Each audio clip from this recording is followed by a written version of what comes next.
I think so. We'll start with the Fresno County Rural Transit Agency, and it is 5:33. Roll call, please.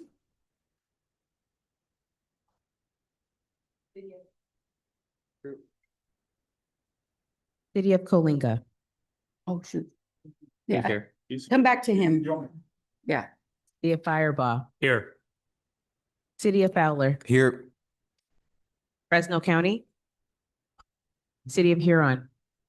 He's here too. Yeah. Yeah. City of Kerman. Here. City of Kingsburg. Here. City of Mendota. Here. City of Orange Cove. City of Parlier. Here. City of Reedley. He's here.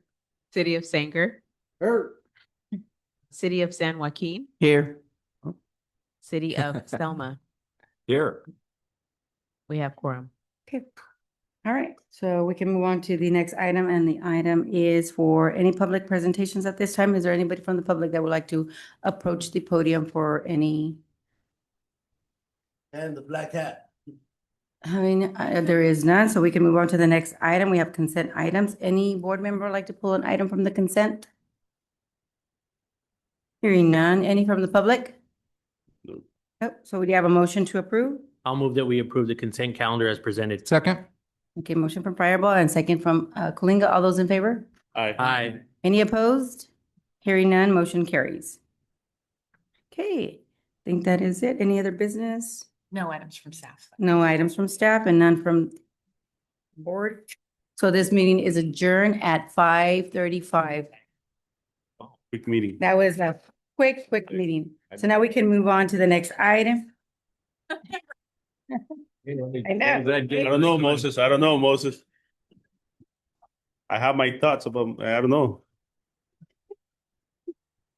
Okay, we can move on to the Fresno Council of Governments, and it is 5:35. Roll call, please. Clovis is here too, but gotta get him. Yeah. City of Clovis. He's here. He's here, he's in the back. City of Coalinga. Here. City of Firebaugh. City of Fowler. Here. City of Fresno. Present. City of Huron. Here. City of Kerman. Here. City of Kingsburg. Here. City of Mendota. City of Orange Cove. City of Parlier. Here. City of Reedley. Here. City of Sanger. Here. City of San Joaquin. Here. City of Selma. Here. Fresno County.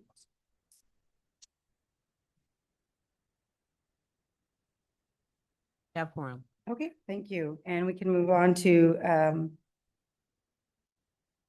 alrighty, let me look at the transportation consent items. Is there any consent item that anyone would like to pull at this time? Nope. Hearing none, any from the public? No, okay, then I will have an item that I'd like to move to the, on the consent, I'm sorry. So do we have a motion to approve the consent? Motion to- Motion from Mendota. Do you have a second? Who was that? Here. Huron, okay. All those in favor? Aye. Opposed? Hearing none, motion carries, and we can move on to the next item, and that's transportation and action and discussion items. I would like to move the 4C item, the Fresno COG legal rep, to the front of this, I would like to move it to the front of the agenda. Thank you.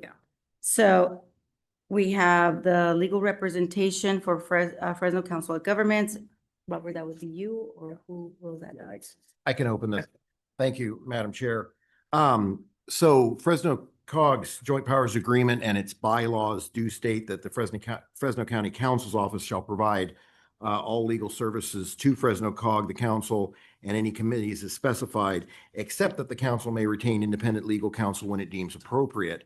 Our leadership has requested that Fresno COG consider using private outside attorneys for future legal services, given actual or potential conflicts with the county council's office as an agent of the county of Fresno.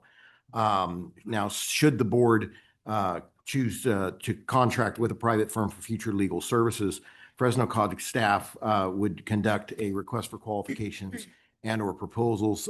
We would normally solicit a scoring committee from among our board members or its policy advisory committee and return with a recommendation in 3 months' time. That would be the normal process. What we are proposing is kind of an expedited process that would instead rely on the procurement authority that is granted through the executive director so that we could expedite this. If you, in your handouts, you should find a copy of that procurement policy, essentially under section 8. There are 2 available options for prompt retention of new counsel. There's the small purchase procedures, which is what I'm primarily referring to, which is the 10,000, any contract under 10,000. The procurement policy allows the executive director to enter into unilaterally. And then there's also the non-competitive negotiation procedures, of which one provision is reserved for exigency or emergency conditions when the urgency for the requirement will not permit a delay and cause an impediment, or where the competitive provisions cause some sort of impediment. And so what we're proposing tonight is to exercise that small purchase procedure to bring a firm in for the month of February, if that's acceptable, and then use that time then to conduct as rapid a procurement process as we can. You'll also see in your handouts a list of potential law firms that we have investigated already. These are firms that the ones that are listed, I solicited 5 different law firms and eliminated 2 from the list because they already had Fresno County municipalities as clients. So that leaves 3 that were responsive to kind of a quick survey of bids and practices. And that's in front of you tonight.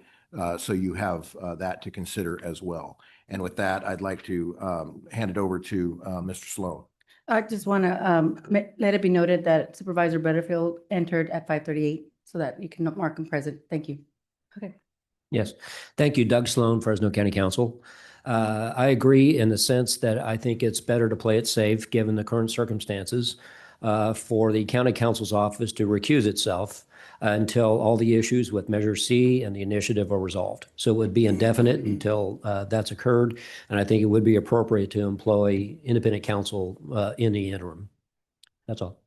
And so under this arrangement, county council would continue as the attorney general counsel, attorney of record for FCRTA and the RTMF board, but would not be the general counsel for the foreseeable future for this body, which would include wearing the hats that you wear as the citizens, the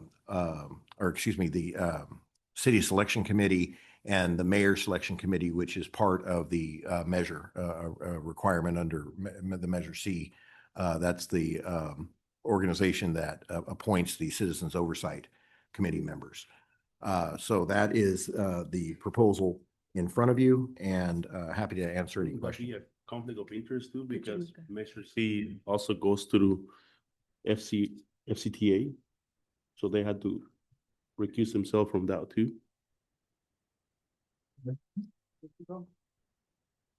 Because I mean, everything. We can look at that. We haven't looked at that as of today, but we'll certainly look at whether that would be appropriate too.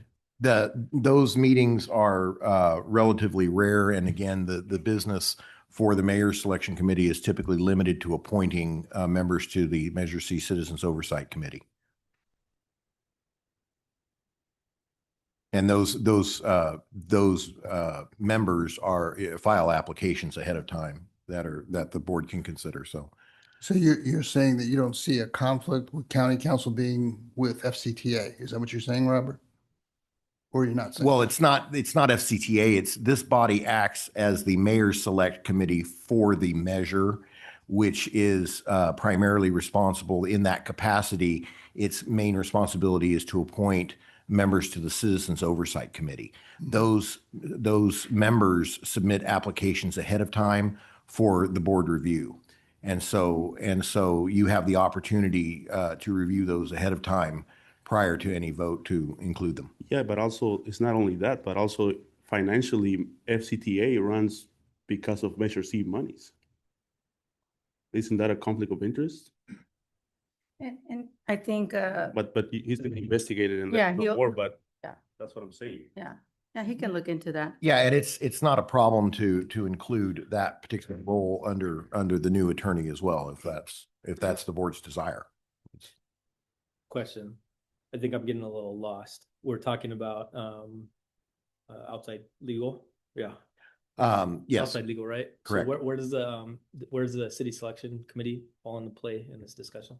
the city selection committee is actually a county committee that the county has requested that we serve as the secretary. for that. I get it. Yeah.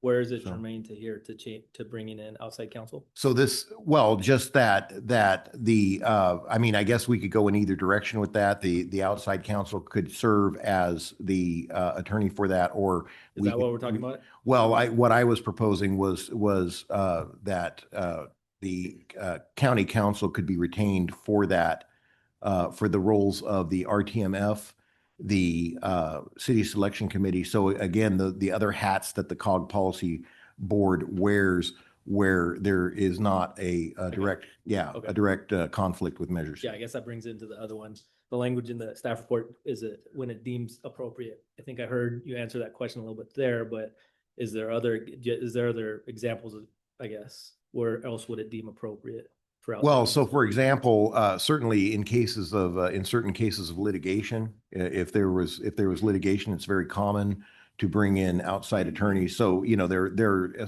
certain circumstances or where issues where we would seek a specialized legal advice that the county council does not offer. So most recently, for example, or where there's a conflict, and so most recently, we were advised to hire a separate attorney, if you'll recall, BBK, specifically to deal with the measure. Yeah. So is this more, just from your answer there, is this more like being ready for? Well, it's not being ready. There's a conflict. So what, No, just to bring in perspective this, It's a they're conflict. accusing themselves, but also at the past supervisors meeting, Gary directed them to go and do an investigation on this board because of the money. So everybody, I don't know how he's doing that because he's sitting in this board too. Thank you, Victor. Robert, I'm asking you if I could, I'd like to ask staff. Is this, I guess from your answer, are we getting ready for? Are we There is anticipating nobody litigation? getting ready. Robert, So the this action is kind of looking into. I think from your answer, that's kind of what I'm reading into it. I don't want to read too much into it, but. there has been an indication that there is a conflict, Mhm. an inherent conflict with the county at this point, that was certainly initiated, brought to our immediate attention over Measure C, but may extend beyond that. I think I'm gonna have Sloan address that question because he's the one that actually advises that there's a conflict and he's recusing himself. So he can address. Yes, and whether or not there's an actual conflict is really not the issue. It's that at least there's a perception of a conflict. There could be, so we want to play it safe and have the county counsel's office recuse itself as to representation of COG for now. And I would be here for tonight for procedural issues because we couldn't get outside counsel here this quickly. But from this point forward, it would be outside counsel representing COG. I'm sorry, It's could I not- ask a question? Unnecessarily getting ready for anything. Could I Sorry. ask, Doug, just want to ask if this body has withdrawn from, putting a measure on, that still creates a conflict for you as county council? Well, as circumstances change, we'd have to revisit it. That Okay. could be the case. Yeah, because I mean, this body's, In other words, this is indefinite until we determine that there's no longer a conflict. Okay. Okay. Chair, my understanding is that the last meeting or one of the last meetings, this elected body did withdraw from further participation with Measure C. But now I'm hearing, now that we're out of it, now I'm hearing now that there's a conflict. And so because there's a conflict with Measure C, which is something we're not involved in anymore, we have to get rid of county council for the entirety of COG matters in perpetuity. You want to answer it? Because this is all coming from the actual legal, and the reason why we're here is because of all the accusations that have been made by the county as far as investigation, and that it was not, that was not a proper vote, the last vote, in which we already got clarification, and you received the email stating that there was no issue with the vote. It does not invalidate the vote. It is a legal vote, and it's not anything that was done that was illegal, which that was all in the media, and that was all put out there that we were doing things that were not proper. So that is what we're trying to avoid, to have these situations where you have one attorney having to fight for both sides, and that's a conflict right there. Because he's representing the county, and the county's telling him to come and address the COG and investigate the COG, and he represents the COG. So how can we have a fair representation when you have one that's representing both sides? So that is in itself a conflict. Okay, I was just confused because it sounds like this body is no longer involved with Measure C, but now we're still, what we're saying, it's a conflict. If this was a conflict, we should have done this at the initiation of Measure C renewal. It wasn't a conflict until they started to actually make the accusations about having an investigation being conducted against the COG, which they are representing also the COG, because they have, this is a JPA that they are part of as well. So it would almost be like he's investigating himself as well, because he's part of this board. And the measure itself was not a conflict, because we were working in good faith on both sides. But when it became a conflict is once they started to say that they were going to have demanding an investigation to be done and on the expenditures. And when they all approved this, the expenditures as well.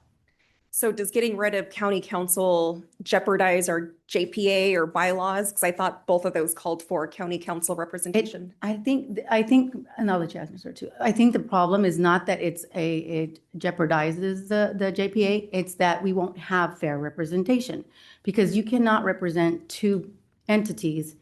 You can't represent the county and also represent the COG when it's an issue between the two. So you would need an outside counsel to fairly have representation to protect the COG, because he works, technically he works for the county. So that's just to have fair representation for the Council of Governments. Are we putting our JPA in jeopardy? No. The JPA and the bylaws provide that the county council serves as the primary lawyers for COG. It also provides that the board can employ outside counsel as necessary. In this case, I think this is temporary. It's because either there's a conflict or at least a perception of a conflict such that the board may not have full faith in county council during this time period. That would be better if during this time period, outside counsel is employed, and then revisit it once there's no longer a perception of a conflict. And I respect how the conflict was birthed, right? Like we were not in this situation at the onset of the renewal. We're in this conflict now. So I know in all of our respective cities, we go to outside counsel on a case-by-case basis, on an as-needed basis. And so I see this being a situation where there's just one conflict. We don't have an entire conflict with Fresno COG. So if we can, if the rest of the body feels like we should just hire outside counsel to take on this matter, I can get behind that, because the hourly rate for county counsel is $185. $185 an hour, but now we're going to be asked to bring on somebody up to $340 an hour. I'm okay with this on a case-by-case basis. And if there is a conflict with Measure C, then yeah, let's talk about retaining outside counsel for that item. But to do a blanket elimination of county counsel, I don't see why we would do that for the entirety of this body. It doesn't fiscally make sense. It's to have fair representation. And it's not about the money. It's about having a fair representation. If you don't feel that you have the fair representation, why would you continue with the same? Is that manageable to split it out I mean, I see what you're saying, How would you do that? but how would you bring like county council in for the agenda items that don't have anything to do with Measure C, and then have the specialist or the outside counsel for that? And Yeah, then we- bring we- the county we do council this- back? We do this all the time where we just bring in outside counsel on a case by case basis. And I have firm belief that, I trust Doug Sloan. I believe he will represent the body as a whole.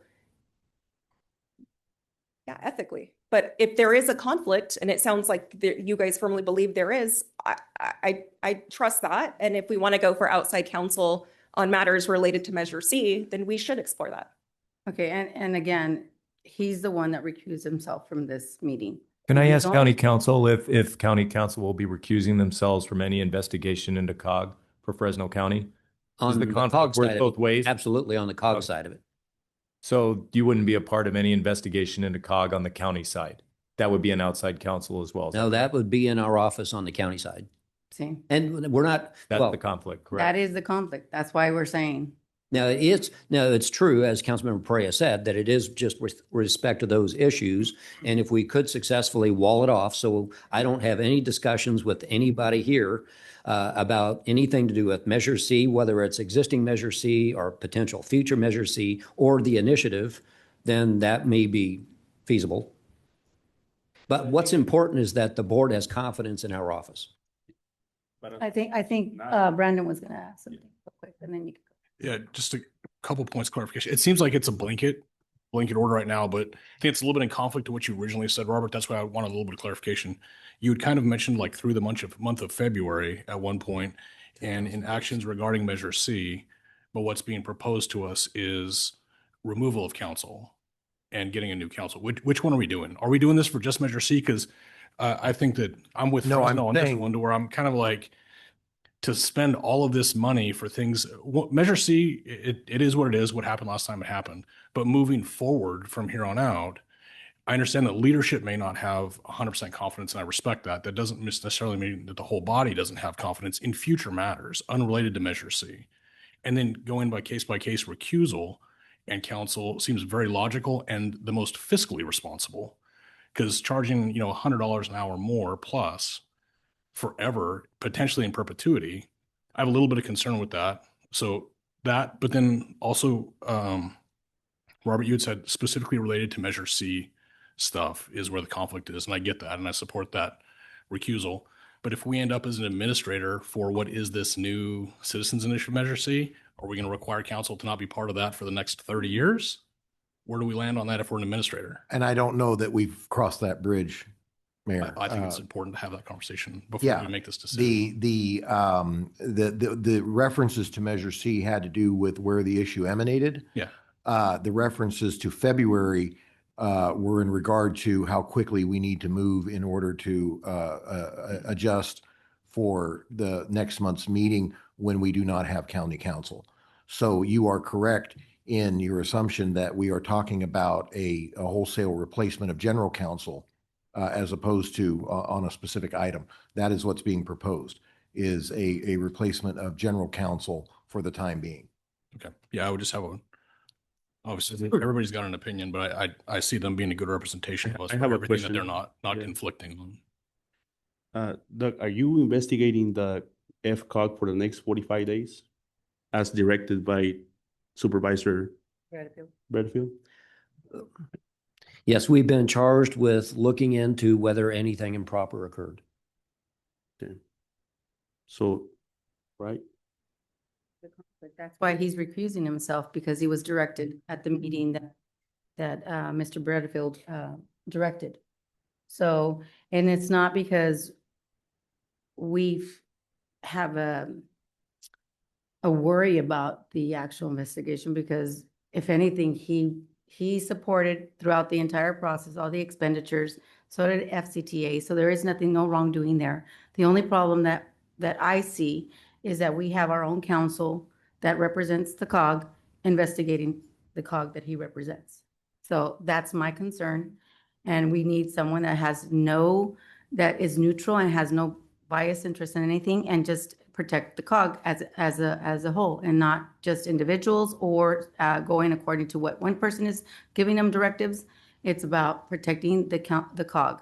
That's my concern. It has been my concern because even with the other BBK, you also directed them to send emails to us and memos, and they are under contract, and that's a conflict as well. They were You're hired. looking at me, directed were- BBK to do what? They were hired with COG to represent COG for the Measure C.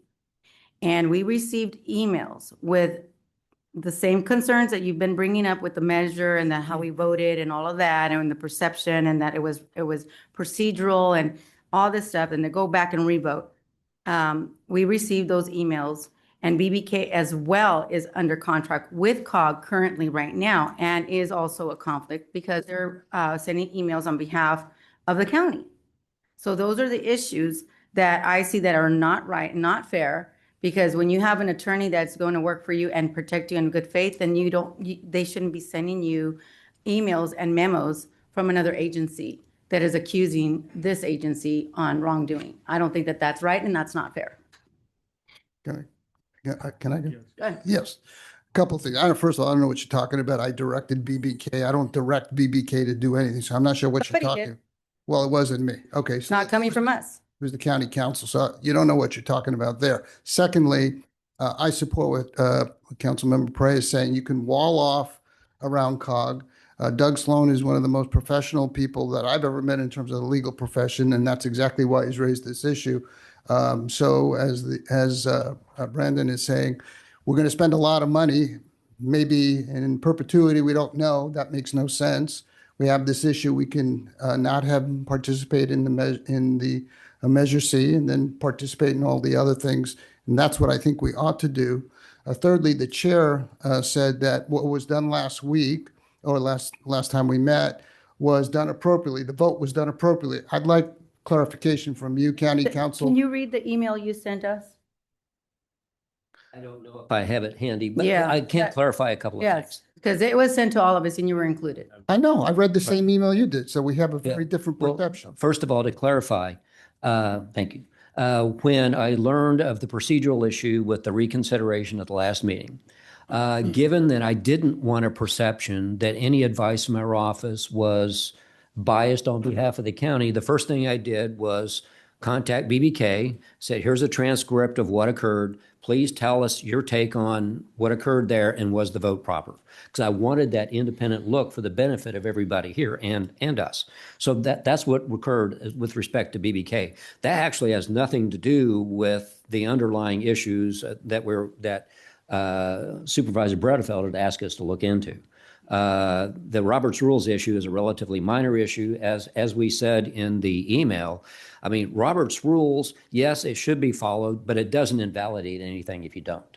But nonetheless, I asked for that independent look from BBK. And I don't think that should necessarily taint them as potentially working for this board. But the question I have. Perception's there, that's. The question I have for you, County Council, I was informed, and maybe incorrectly so, that the way the procedure went, officially nothing was done, that the COG didn't officially, because of the impropriety of how that procedural vote went, officially nothing was done. In other words, they didn't abandon it. Now, you said, the board can accept a lawyer's interpretation or not. I understand that. But is that accurate or not? And maybe it's not. Is the position legally that the way it went, officially nothing was accomplished in the sense of abandoning it? And if I'm wrong, or the interpretation from lawyers are wrong, let me know. Madam Chair, can we stick to the item that is before us instead of? Well, she made a statement, Vaughn, Yeah. and I want clarification. I'm not going to let her make false statements. If it's a You false can move statement, aside. it needs to be clarified by lawyers. I think you can talk about that issue because it's not Yeah. here on the agenda. And thank So you. I You're- just want us to Since she for bringing- raises it, Vaughn, I'm going to address Okay, it. you can need to address tell her it. not to We raise can issues. raise Right now, anything we can- want. Doesn't mean Supervisor. that- And I'm going to address what's done. Yeah. Order. Order. Okay, point of order.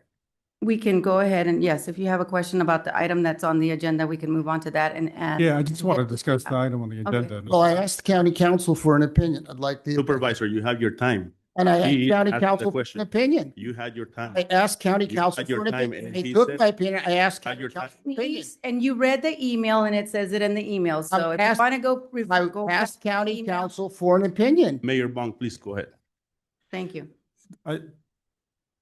Attorney Sloan, I just want to understand what your recusal is, because is it from all COG? Because it's stated here that you sent in, that you said there's a conflict, so are you, because I don't have that email, so are you removing yourself only with Measure C, or you found that there's conflict enough where you will not participate in any further COG meetings? I just want to understand that.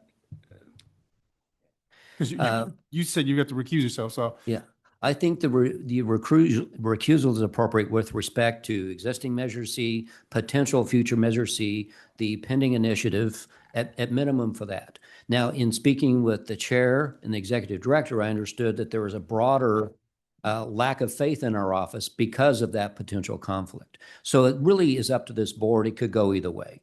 We could either recuse with respect to any of the controversial items now, or it could be everything. It's really up to this board.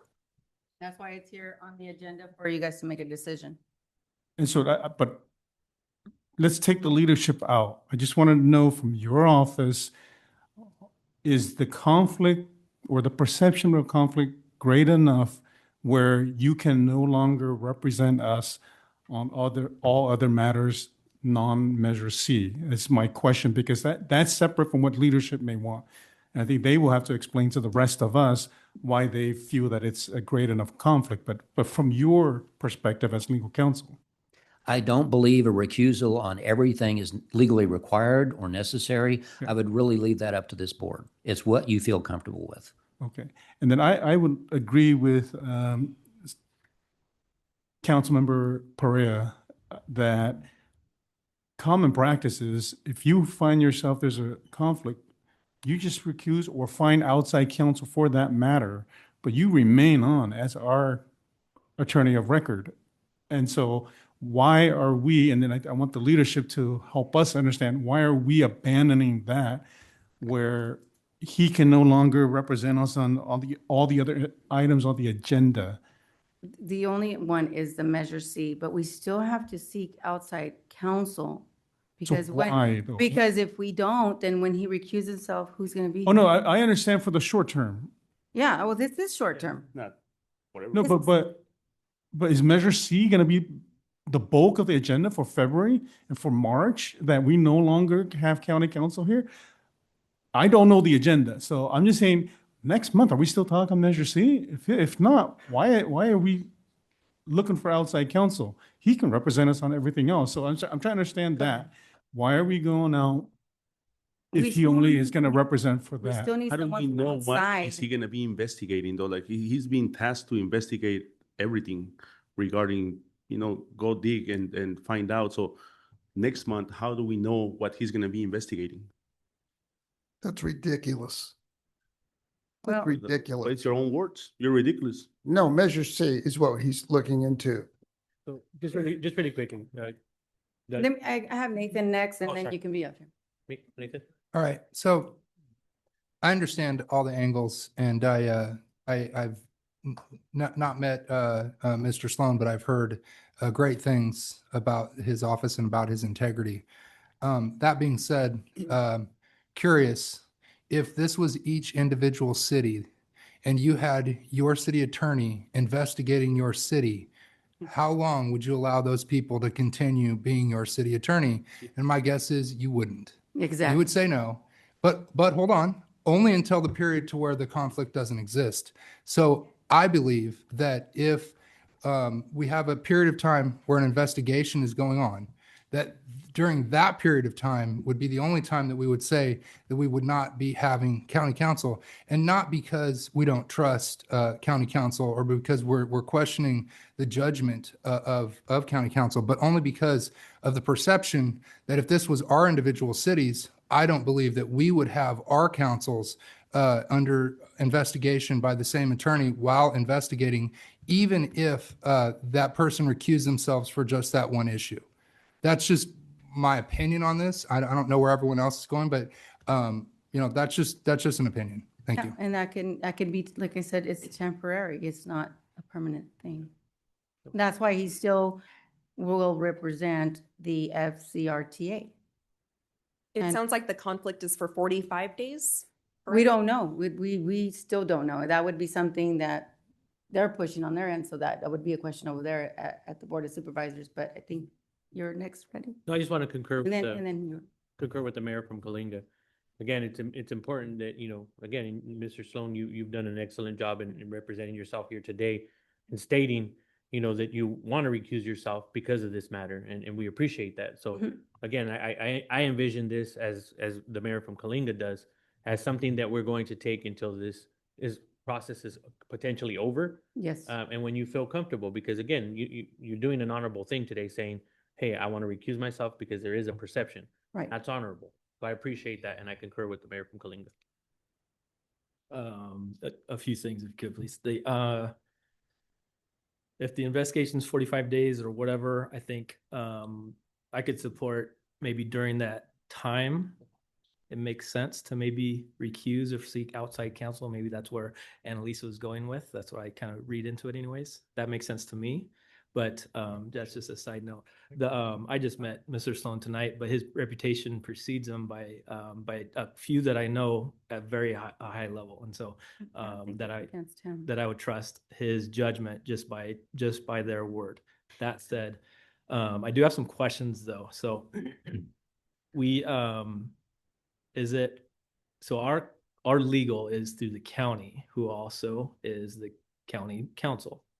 Is it common, and like in all the other, maybe Robert, Doug, in your experience in other council of governments, association governments, and other counties throughout the state, is that common that the council is used from the county lawyers? I can tell you that in the San Joaquin Valley, it's very common. Okay. Yeah, I'm confident in that. I know that in larger urban areas, it is common to have private outside firms as well. Because they're so but- huge, maybe. Yeah, but in the San Joaquin Valley, there seems to have been a tradition. A lot of the COGs emanated as county departments originally, and then broke away from the county, but retained certain county benefits and practices, protocols. And I think that it reflects a vestige of that. And so it is very common within the San Joaquin Valley that the county council serves as general counsel to the COGs. That's what I thought. I might add, and it's been that way for 50 years. Mhm. And I just have a thought too, if you appreciate your patience as well. Okay. It is a little connected, but not 100%. But is it, so on all the other, I'm assuming like all council governments, association government, the county is involved in all the other counties. Accurate? Yes, and in Is some that, cases. go ahead, sorry. Oh, I was just going to say yes, and in some cases, depending on the size of the county board of supervisors may play an outsized role, in terms of a weighted vote. Madera, for example, only has 2 cities, their county transportation commission. So I think they have at least equal numbers, if not greater numbers of supervisors. It all depends on whatever JPA Right, formation, correct, correct? right. However it That was formed. comes up back. I think a question was asked about is our JPA safe? I'm thinking, what happens if the county is not a part of our JPA of COG? Any idea? Maybe Doug? That's hard to even conceive of. I think it'd be more of a logistical and financial issue than a legal issue. I mean, under the JPA, any organization involved can withdraw. Now, I've not heard that been suggested at all. But I think that would be complicated. Right. If I may, Madam Chair, through the chair. say something. This is not about our council Sloan. This is about what's happening with the threats of the investigation. I think So, I think so, we- so with us, I spoke to him yesterday and we were fine. There was no issues.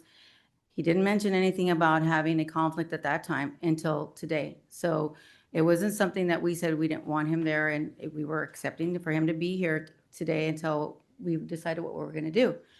But that's when he said that he was not gonna be able to represent the COG because if there's a potential conflict, so he had to recuse himself. So it's not directly towards Sloan. It's not about Mr. Sloan. It's not even about Brian. I think It's about it's about the accusations that the county has been threatening and pushing his attorneys at the county level to come after the COG. That is the problem. It stems from there, not with their representation. I get it. Could I ask though, Robert did have a thought. I would like to hear Okay. the finishing his. Finish that and then I'll Can I give finish? it. I forgot what it was.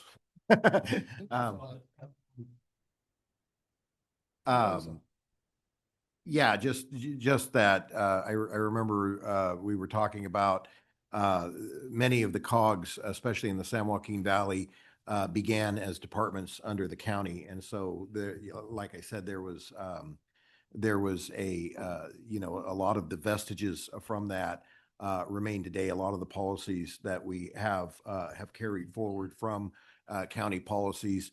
And county council, I believe is one of those.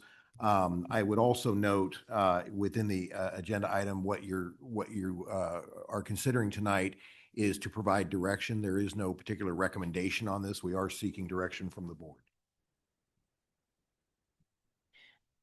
Quick question.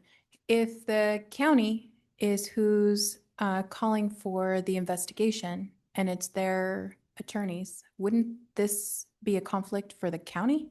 Shouldn't the county be considering having a counsel, outside counsel, do the investigation? That could have been a thing that they could have sought, but they didn't do that. They actually asked their legal counsel to investigate. County having a seat on this board and the investigation on this board, I would assume that this would be a county issue and not a COG issue. If they sought outside counsel, that would have been better, but they didn't. So the COG has to do everything they can to also protect the COG. Chair, quick question for Attorney Sloan. So you're recommending recuse, just so I understand. You requested to recuse yourself, recuse the county counsel's office from just any Measure C discussions or from COG for the next X number of days until that investigation is complete. Which one are you recommending? Well, I came in here thinking across the board, but I hadn't considered just limited to the controversial issues right now. But having been brought up, if that's the potential, then that's really up to this board. But you don't see a conflict of interest still representing COG on non-Measure C matters? I don't think there's a conflict there. No, as long as we'd wall off any discussions of one or the other with our office. Got it. And I saw like 3 different emails going back and forth this week. So just to make sure I'm steady on that, the vote was done. It was not done according to Robert's Rules of Orders. However, it's still legally valid. Is that correct? Still what? Still legally binding, legally valid. Yeah. Robert's Rules does not invalidate something. So whatever happened with the majority in that last vote to abandon Measure C, that stands. Yes. That's up to this board. Got it. Okay, so tonight, is there a possibility to make an amended motion to keep this attorney county counsel for all matters except Measure C matters? So, So are you gonna open Madam it to Chair. public, Chair? real quick though, Who was? after one, Oh, who was? Okay. after one. Okay, go ahead. No, go ahead. I'll make that motion. I'll make an amended motion. Is that we still have to go outside, because if not, then when he's not able to be here, then who's I going to be think for at present? least the next 2 Still have months, to. we should seek outside Go ahead. counsel. Go ahead. Yeah, so dovetailing off what Scott said, Scott, thank you for bringing that up too, because I was kind of getting it, but not getting it. And being new at this, I just have a question. So Doug said he had come in thinking across the board, Right. and then we would have gone outside. But if it's just limited to the controversial issues, is across the board, we only paying one law firm? And if we do controversial, then we're paying 2, right? Because he's here and then he recuses Right. himself for Measure C. Right. So then we would be paying 2 law firms Right. using that methodology. But if it's across the board, are we just paying one? One. Yeah, okay. It would not be duplicative. I mean, it'd be No, but our you- office for some things and outside counsel for other things. But you still have 2 different separate attorneys. So it would be 2 law firms no matter. Yes, it would 2. It would be 2. I mean, whenever I need you, and then get out when Yeah. I need you. Go ahead. Yeah, because it'll be agendized and there'll be separate issues there. So that, yeah, you're right. So I was always informed that avoiding perception of conflict was the best road to take. And I could totally understand why we should pursue that. I think we should. I think there's been a bunch of good ideas. And I think one of the limiting factors, or one of the factors that is making some of us kind of like think a little bit more about it, is the cost factor. You know, that's a great idea in terms of why didn't the county pursue outside counsel? And that would have been great for both of us, right? As a sibling entity, you know, taking care of the resources that ultimately are for all of our residents within the county boundaries, right? I think being a little bit more sensitive to that fact would have been a good thing ahead of time. But if we're having to pay more for outside counsel to attend to the issues that pertain to the Measure C, of which now is something controversial, that the county has imposed, you know, a mandate on their attorneys, who are our attorneys, you know, to investigate us, and causing that friction, then how about we share the costs? The county pay half of it. You know, that's another idea. I think this is kind of a out of the box, I don't want to say attack, but just imposed conflict by the county board of supervisors. And so what if we split the cost? It's doing it out of the box and coming to a solution, and being mindful, right? Being mindful. And I think we should move forward with exactly that, being mindful, understanding the perception that our constituents are going to have, you know, with the firm being the same firm that is trying to, well, I'm not going to say vilify, but trying to find wrongdoing in actions that were completely legit, right? Just because they didn't like the outcome, right? Thank you. Go ahead, Robert. Just to address Mayor Ray's point, I did want to point out that if you'll recall, through the up until the last meeting, or through the last meeting actually, we did have a separate attorney, BBK, representing us on Measure C items. I have terminated that contract at the request of FCTA, with the understanding that based on the January 7th vote, the cooperative agreement between FCTA and Fresno COG that was funding that contract, along with about 3 others, was going to be expiring at their, you know, they expected to rescind that cooperative agreement at their next meeting. So the contract with BBK was subsequently canceled, as have the other contracts as well. So the dual attorney approach has been used here as well. Right. Victor? Yeah. My opinion in this is that having 2 different attorneys, I mean, this is short term. We're talking about, you know, next 2 months while this is going on. So I don't think we should make it that difficult with 2 different attorneys. I think having, you know, what's the cost difference in those hours, maybe a couple $100, $300 to have 2 very separate entities give us their opinions. I think we should go for the next 2 months with outside legal counsel. This is not a permanent thing. We're only talking about 2 months through the end of March. Why do we want to go with different counsels? If I could, just to be clear, yeah, it's minimum that time, but depending on how it develops, Right. it could be longer. Yeah. But then we can reevaluate after 2 Sure. months, right? We don't have to make a decision right now of something that we don't know. So Not indefinite. Victor, just real quick, I just want to make sure, because I think I'm on the same page with you. You're talking 60 days and then reevaluate it at the end of 60 days. Yeah, in 60 days, But this whole not- thing might be over, It's right? not indefinite. It's not forever. Yeah. That's a different conversation than when it was originally tied to Measure C, because if we say the words Measure C associations, No, that may be up to 30 years depending on a measure. That's why I 60 days is a lot different conversation, at least for me. I don't know for the rest of we them. just want to keep it clean for the next, at least while Because of the investigation is going on. No, we understand all that. I'm just looking for the terms now. Yeah, no, it's not for the term of the Yeah, measure. yeah. Yeah. And it's nothing against his No. or himself. You know, he has high reputation. I believe in that, but I think, like Mayor Nathan said, Are you gonna do these in your own city? Yeah, you wouldn't, you wouldn't. Avoid the perception. Yes. So. Yeah, it's cleaner, it's better. And then once it's all over and it's done, then back to normal business. It's simple to When we'll be monitor, back.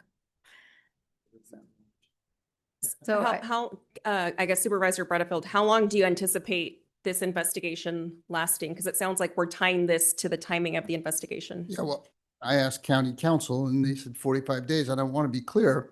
What I requested is a review of this citizens group using information, data, all of the stuff that COG presented, where this body spent $925,000 of taxpayer money, and they're pulling all of that stuff. It's not about investigating the vote, although I guess that could be looked at, but that's not what I said at the board if people actually listened and heard what I said.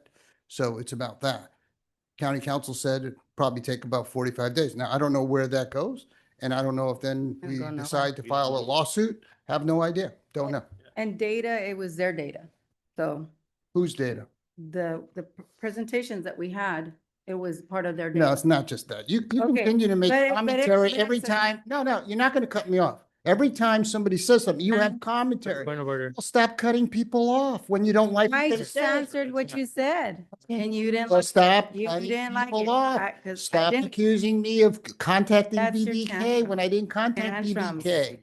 Okay. Any public comments at this? We just have order. Thank you. Yeah, public comments at this time? Doesn't like when it happens to him. I'm gonna add some spice to the salsa that's being made today. I just want to, I want to just bring a little bit of focus into what was just said by Supervisor Butterfield. He's asking this body to spend public funds on paying for public attorneys to investigate a private group of citizens. Yeah. It is unprecedented. And it's one thing to ask for a review of what the public agency did on public dollars during public time. It's another thing to initiate an investigation, which the county council has said it might be more than 45 days. It might be broader. It is, I believe, a misuse of public funds to investigate private citizens from putting a private public initiative, as the law allows, on the ballot. So I just caution you all as a body. I don't think any of you in your respective cities would allow public resources to be used to investigate private groups if they're using the process outlined in law to put a ballot on an item on the ballot. Right. So my 2 cents. Good luck. Thank you. Can I respond to that since he mentioned It was it? public comments. We closed it already here for the board, and now it's public comments. So is there anybody else from the public that would like to address the board? When we have public comment, that is our time to engage with the public. No, you don't engage with the public. You don't.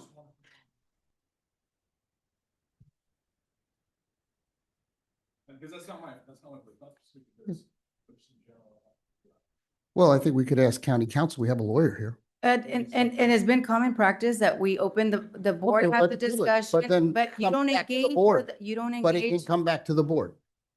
You can address have that, something let me just say this, you can address that when it's board comments. Yeah. That's when you can do it. You don't do it right now. You have your opportunity. Let's continue. We have another. Okay, thank you. Yes. Good evening. My name is Lupe Flores. I'm from Mendota, California, and I totally respect council. It is very highly unethical of you to recuse yourself regarding this investigation. However, I also agree with whoever made the comment on the dais that if there's an investigation to be made, that it should come from the funds of the county. Now, my understanding from what Miguel has said is that is to investigate a group who brought data regarding the Measure C. So that would need an independent investigation because we should be taking care of taxpayer dollars. That should not be into the pockets of the taxpayers. And you may investigate COG, but then again, the council will be part of it because he's been here since the infancy of your argument to get monies, renew Measure C. So either way, council will also be part of this investigation. So definitely, maybe both entities would need outside counsel to do the investigation on COG. Yep. And That's that's what I have to say. Thank Thank you. you. Thank you. Is there any other public comments? Okay, hearing none, then we need to bring it back for action. Is there any? Well, I'd like to comment on. But yeah, no, I'm saying that once we're done with that, you know how at the end, you have board comments? You can still address it at that time. I want to address it now. Okay, just make the comment then, because I'm not gonna get past this. Mr. Arias made a comment that this is unprecedented. What's unprecedented is this body allowed a private group to join this under the threat of $400,000, then filing their own initiative, which they've done. And they used monies to say whether it was all of 900 or whatever it was, taxpayer money, and now they've gone off and used information and data that was acquired through taxpayer funds. That's what we're investigating. It's all That's public. unprecedented. Because it was dead on arrival, that's what you guys said. That's unprecedented. Unprecedented. That's what's unprecedented. You and Buddy always said it was dead on arrival, so we had there's no other way we could have handled it. That's, We couldn't move forward. well, okay, that's bullshit and more shit show from you. You create that. You're the shit show creator. Okay, thank you. Okay, At so this do time- we at have this time, a motion I to, will, who was the one? I'll move that we, Oh, thank you. that we enter into Outside, outside counsel for the next 60 days and then revisit it after 60 days. thank you. I'll second that. Okay, Clarification, is this just limited to COG or to No, for everything, Measure C? for everything, no, it's everything. everything. For everything? total, I thought we yes. just talked about how we didn't need to. For 60. How do you separate it? Because we're gonna have two present here. If we Madam have an Chair, item Madam on- Chair, you have a motion and a second on the Okay. floor. Roll call, please. They already made a motion and a second. Well, they can have a discussion. Then no. People can talk. Oh, have your They're discussion. allowed to Go talk. ahead, there's a first and a second. Roll call, please. City of Clovis. No, it's action. I'm sorry, go ahead. Are we having discussion before the vote or not? I just wanted to, No, there's a motion Just calling and for the second, vote. and it was for outside counsel for the next 2 months and then revisit it after that. okay, yes. What's wrong with it? Under Robert's Rules of Orders, can I make an amended motion? Or do we have After to that take one, the then you vote can, first? yeah, we're gonna have to vote first and then you can vote on that one second. Yes, you may offer an amendment at this point. At this point, I would make an amended motion to bring in outside counsel for Measure C related items, but not other related items, and then revisit So how do we, outside counsel in 60 days. okay, we would have to do that I'll separately. second that. Well, to be clear, We have to separate. Measure C and the pending initiative. Sure, Measure C and the pending initiative. And so, yes, when there is an amendment offered and it gets a second, then you can discuss and vote on the amendment before you vote on the primary motion. Okay, The amendment. Thank God. so He's motion first. Vote. I think Kings, didn't you second? he second. Can you please clarify? Yeah, can you just say that one more time, just to make sure that I just don't want it to get murky. 60 days, so I'm You're making putting an this amended making motion, contingent on it. 60 days outside counsel. Limited for scope to Measure C and the pending initiative. And then at the end of 60 days, we revisit outside counsel. That's my Just suggestion. retain them. That's an option, yes. So my question is, when we vote right now, we're voting merely on the amendment, The correct? amendment only. Yes, you're voting on the amendment. If that passes, then the primary motion doesn't exist anymore. It supersedes it. I'll say, did somebody else second? Yes. Okay. Roll call. I'll third it. Well, I just had a question with regards to how it works. So Doug, does your office then determine the conflict itself, or is it leadership with you? They are the ones that actually determine the conflict today. Or like if anything comes through, because you're bringing the stuff forward, so because you're gonna come from the county, so does leadership and Robert and them have a say and like, well, no, I think this is for outside counsel, this is for us, or is it just you who Well, no, decide that? that kind of thing would always be a discussion with the clients. But also, Okay. if you have outside counsel, we would discuss it with them too. as to where it might go if there's a question. But no, it's never just the lawyers. We would have conversations with the clients, And leadership.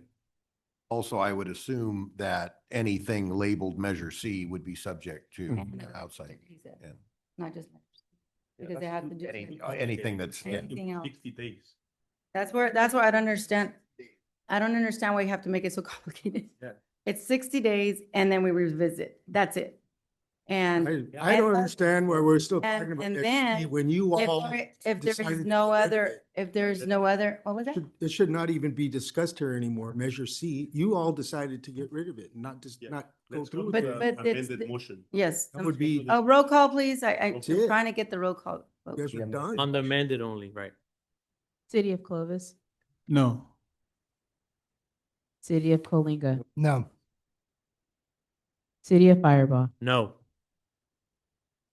City of Fowler, No. City of Fresno, Yes. City of Huron, Nope. City of Kerman,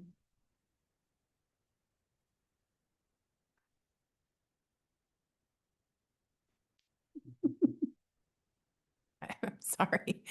The motion is, I'm sorry. It's hard to follow. This is the amended one we're Correct. voting on? Yes. So we can go back to the original. And this is the one where we'll have two councils? Okay. Yes. Yes. City of Kingsburg, All right, yes. No, I'm super excited. City of Mendota, No. Orange goes on here. City of Parlier, No. City of Reedley, Yes. City of Sanger, Yes. City of San Joaquin, No. Fresno County, sorry, City of Selma, Yes.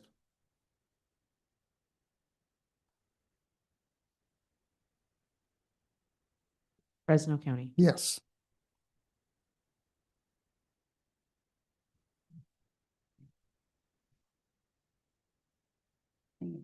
It looks like the motion failed.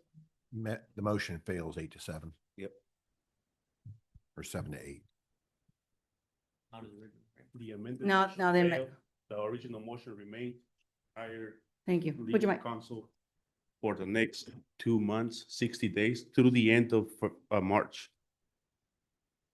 So roll call. Are we voting on? Okay. No, we're not. Those are just suggestions. For the first motion. Point, real quick, can we get clarification? Who made that, the original motion was Mayor Valdez? Yes. Mayor Valdez. Can you repeat the motion? That way we can have it on the record. Yes, I will. This is a motion to retain outside counsel for the next 60 days, then revisit it in those 60 days to determine if we need to continue with outside counsel. General counsel. yeah. General counsel, correct. Thank you. And there's a second, who was the second? San Joaquin. San Joaquin. Thank you.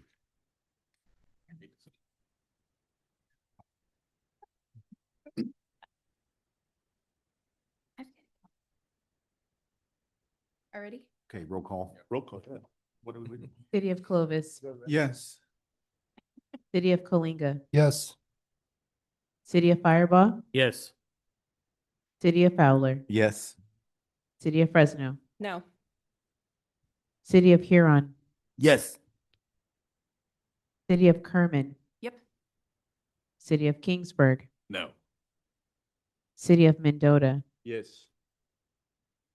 City of Parlier, Yes.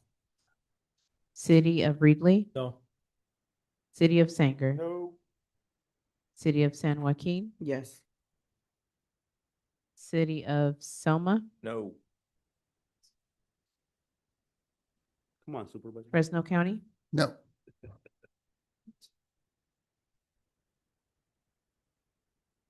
Oh, nothing passed. So now we're here with no representation. Thank you, guys. Oh, thank you. You're the one that instigated it. So, yeah, you and the shit show creator. You're the shit show, Alma. You're the shit show. Hey, guys, let's Chris, stop that because Please this- to make note that Mayor Pacheco is leaving. It is 6:37. I will not be able to stay for the rest of the Yeah. meeting. Thank you. Peace out. Thank you. So anyways, we just need to Table move that. on and we'll bring it back for the next meeting. Thank you. By then you can have some more information for us. And then Can maybe you can come at that time too. can I ask for clarification for the minutes in the record on what just happened? Everything failed. We have no representation. Yeah.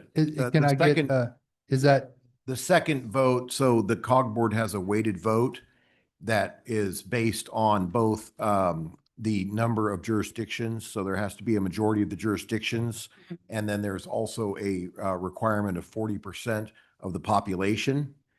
So to get to yes, that effectively means Fresno plus 8 or the county and Clovis plus 7. Right, And so by virtue of the last vote, both fail. right. so my question on this is that we had already had county council. And since the vote, two different motions were there and both of them failed, wouldn't it default to continuing to have county council? That's that's I want clarification.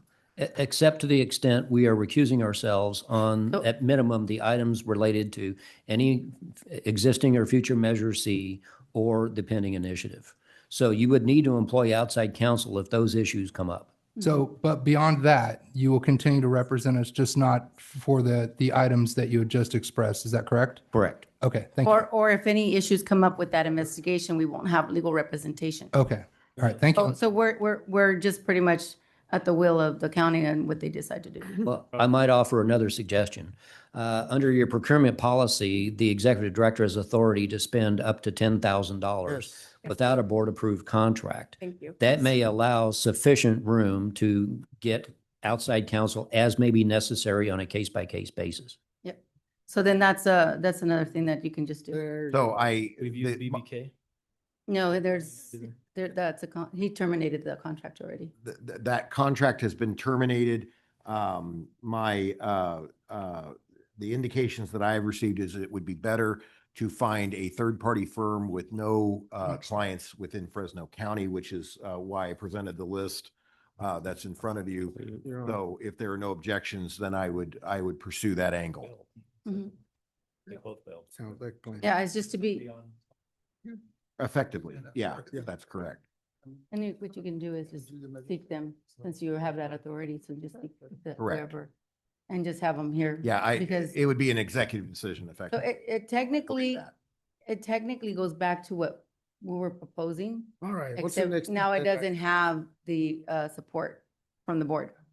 It's just gonna be executive director to do that. That's why we hired him. Mhm. So so for the next item, I know it's gonna be Measure C related. We just will not have counsel for that item, but if we have anything as far as future agenda items or anything, will we still have counsel for the remainder portion of that meeting, of this meeting? That is correct at this point. Yes, that is the understanding.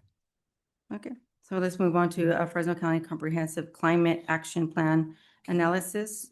And that's Simran. Good evening. Thank you, Madam Chair, and good evening, members of the Policy Board. My name is Simran Judy, Principal Planner here at Fresno Council of Governments, and I've been serving as the Project Manager for the Comprehensive Climate Action Plan, which originated back in 2023 as a result of a US EPA climate pollution reduction grant out of the Inflation Reduction Act. And today I'm joined by Project Manager Jessica Correa from LSA to deliver the final Comprehensive Climate Action Plan analysis. So we'll go ahead and get started on the presentation.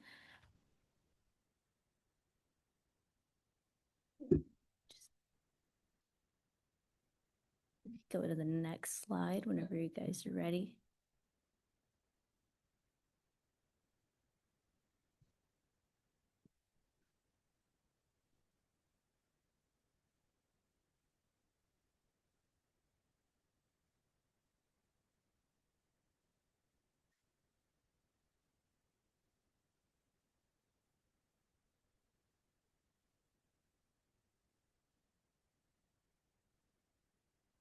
Are you ready? I'm just waiting for the next slide. I don't know. Is it freezing? Perfect. So the consultant team was led by LSA. And as I mentioned, Jessica's here with us today. And we had technical expertise from SSG, and Esteban is on the line. And we also had outreach expertise from Southwest Strategies. And so next slide, please. So like I mentioned, this was out of the US EPA's Climate Pollution Reduction Program. We were awarded a $1 million planning grant back in 2023, as City of Fresno was named one of 67 of the largest metropolitan statistical areas in our country.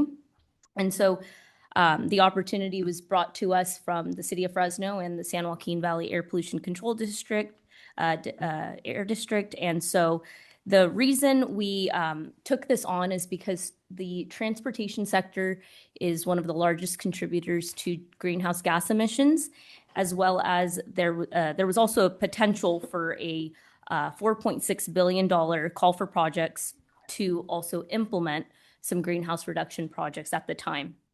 And so this is a 3-phase program. If you could go to the next slide, please.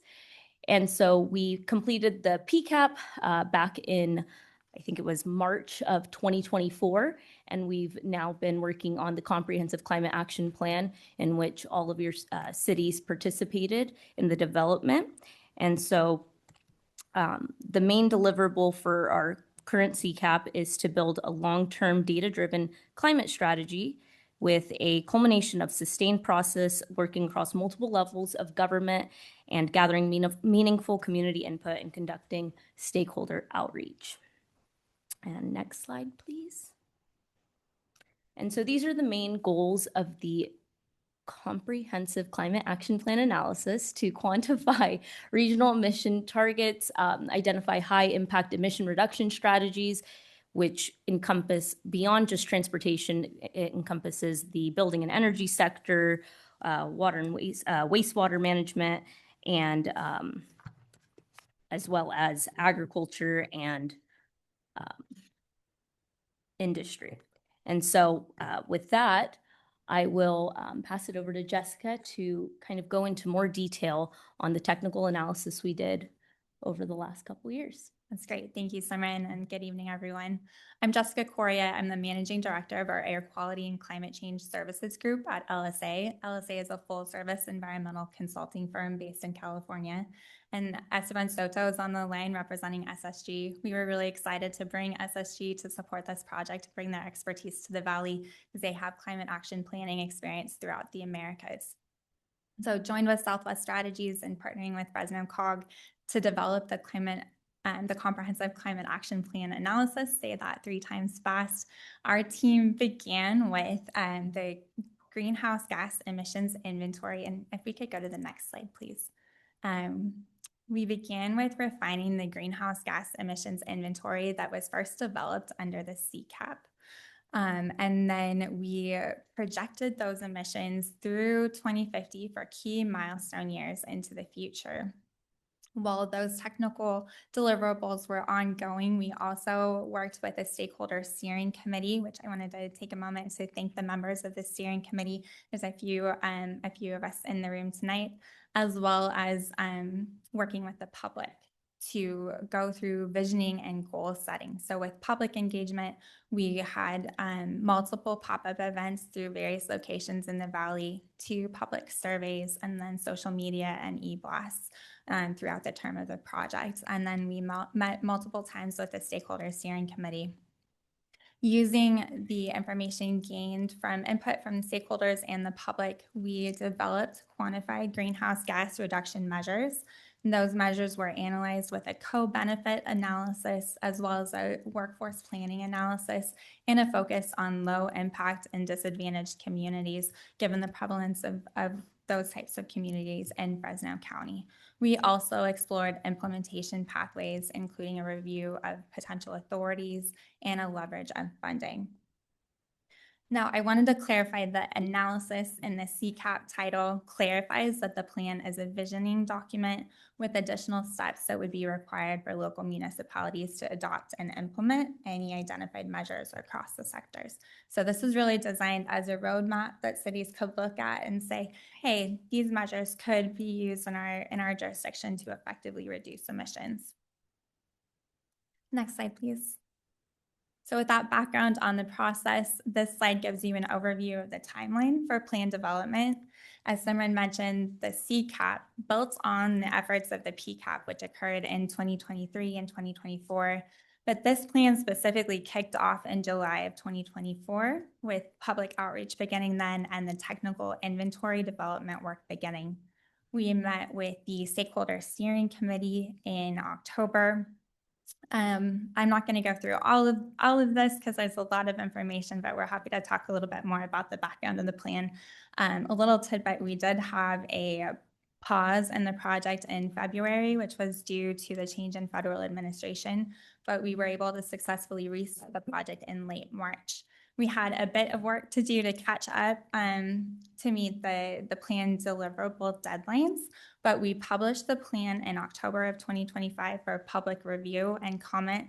We actually extended the public comment period through late November of 2025. And that brings us to our current meeting where we're presenting the plan for policy board consideration. Next slide, please. With that overview on process and timing, let's dive into the technical deliverables a bit. The starting point, this slide gives an overview of the 2019 total emissions inventory. I wanted to thank the multiple agencies and municipalities that were involved in putting this emissions inventory together. While the PCAP emissions inventory was a scaled down version of the state emissions inventory applied to the county, this was actually a ground up emissions inventory, which is the first time this type of work has been done in Fresno County. So it's a really exciting project to be a part of. You can see 52% of the emissions are from transportation, the transportation sector. And that's why later on we'll hear transportation emission reductions do a lot of heavy lifting to effectively reduce emissions in Fresno County. Next slide, please.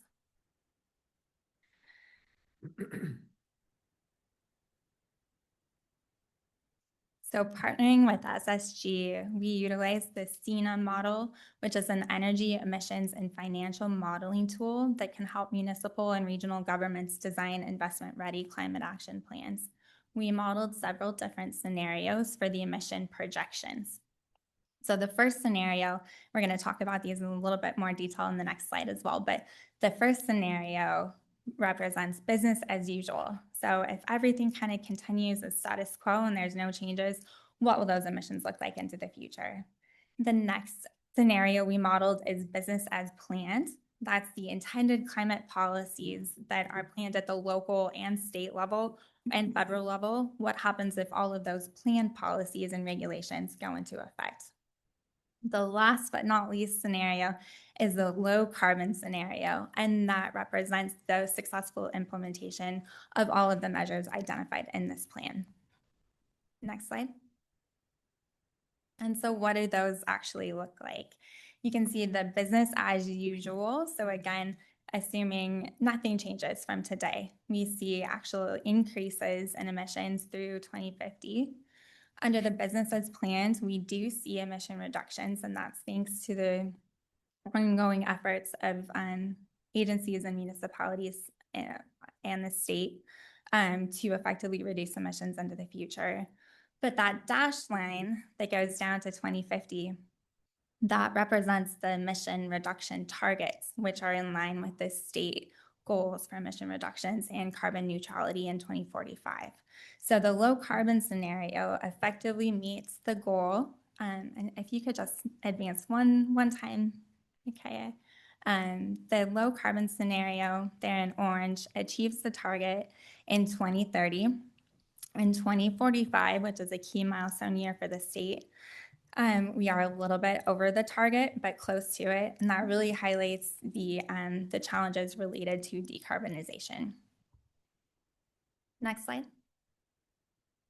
This slide is called a wedge diagram, and it highlights the emission reduction measures that were included in the plan and shows the apportionment of the emission reductions that were associated with each measure. So kind of starting at the bottom, you can see that the red is industrial decarbonization. So that was really focused on a task force approach, working closely with industry in Fresno County to identify feasible methods of reducing greenhouse gas emissions. The next yellow is AMP Up Alternative Manure Management Program in livestock and poultry operations. With the prevalence of agriculture in Fresno County, this measure really helps to reduce emissions, as well as a similar measure for tractor and agricultural equipment emission reductions. I wanted to highlight those were incentive-based measures, and they were really a call for continued funding for measures or programs that are already available at the state level.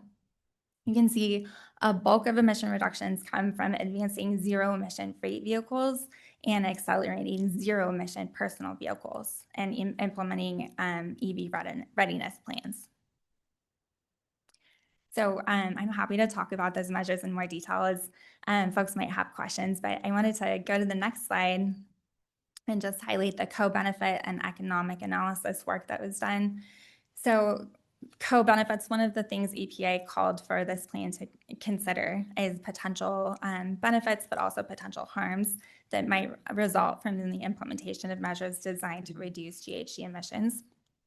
Fortunately, we found that the measures included in the plan would effectively reduce air pollution emissions as well as GHG emissions. So criteria pollution, which, as everyone here knows, is so important to consider, especially in Fresno County and the San Joaquin Valley. We also found that the measures would help to reduce annual household energy costs as well as travel costs, and that there would be significant health benefits, which really are tied to the emission reduction benefits on the air pollution side. So with that, I'm going to stop for the sake of time and turn it back to Simran, but we're happy to talk a little bit more about any questions that we didn't go through in detail now, including more complete descriptions of measures, implementation pathways, or the workforce development analysis. And I wanted to highlight, I think everyone has the link to the plan, but the QR code on the next slide links to the public website that is up and active and kind of highlights the public engagement that was done and what the public can see. Thank you, Jessica.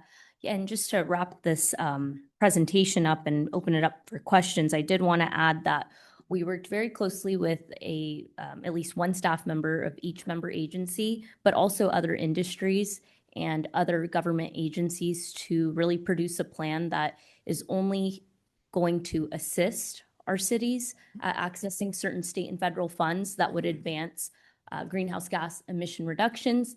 And I'm really glad that we partnered with LSA on this project over the last few years because we brought in a lot of expertise from across the nation because this was a first climate action plan for our region, but also first for a lot of municipalities throughout our country. So with that, I conclude my presentation and I'm happy to answer any questions. Just have one question. As we're looking to leverage funds, would Measure C be any type of way that we would partner with this, these ideas that they're bringing forward? There are certainly elements within the, again, so broken down by industry with transportation being the major component. Yeah, there would certainly be opportunities for that within the scope of the measure as I understand it. Now, again, understanding that the government led version of that is done, right? But under the proposal that has been put forth for signature gathering, assuming that it goes forward, yes, that there would be opportunities there. I have a question. So, okay. So when you look at total emissions and it says 13.2 net emissions, 12.5 MMT CO2e, What does that refer to? I should have clarified that. So the total emissions for Fresno County would be 13.2 million metric tons of CO2 equivalent, which is the E. And then net emissions being 12.5 million metric tons of CO2e, 52% from transportation. That's on, for reference for everyone, that's on slide 8. So we're looking at total being also looking at non-biogenic sources. So, plant material and existing natural countryside, things like that, but focusing on the biogenic, that's where we're looking at narrowing in on the net emissions. And how do you come up with these numbers? What's your quantifying way to come up with these numbers? Absolutely. So that's a great question. There is a DMA, a data methods and assumptions manual included as an appendix to the plan. But did you say assumptions? Yeah. Okay. Yeah. To break it down in a nutshell, we gathered activity data from transportation agencies, building stocks for the different municipalities and for the county, agricultural production information, and those the activity data was assigned emission factors, and those emission factors led to the total emissions estimated per sector. So I guess I've asked this before, but I'll ask again. Do you have like sniffers around that? I know that they do exist, that certain places do have sniffers that sniff to see like how much of this stuff is actually, affecting our areas. Because I know that not all vehicles are the same and that, not all industries produce exactly the same. And there was the use of the word assumption. And so I'm just wondering like how deep that goes into this of making sure that these numbers actually are what is happening rather than just assumptions. Because the state, from what I understand, they look at taking vehicles off the road as how they're making GHG reductions and not an actual quantitative data. They're just saying, hey, vehicles take this, and so we take vehicles off the road and we're actually helping. But what I'd like to see is like, where's the numbers to show that we've actually seen an improvement? Because we've been doing this for a long time. So like, I'd like to know like how much have we actually improved? And then is there data to show that? Like, is there sniffers out there? Is there something that shows? Because I hear people all the time come to this body and say they can barely breathe. And we've been doing, this type of work for quite some time. Mm-hmm. So I'm wondering if this is actually making any dent in a percentage that is noticeable at all. Mm-hmm. Because this takes a lot of time and money and energy production costs. Just having PG&E, we're paying about $330,000 a year to CARB. A lot of this money that goes to CARB gets spent on discretionary funds from the state. And so I'm just wondering, like, is there a way that you can definitely say that these numbers are legit? I think there's a couple of things to unpack there.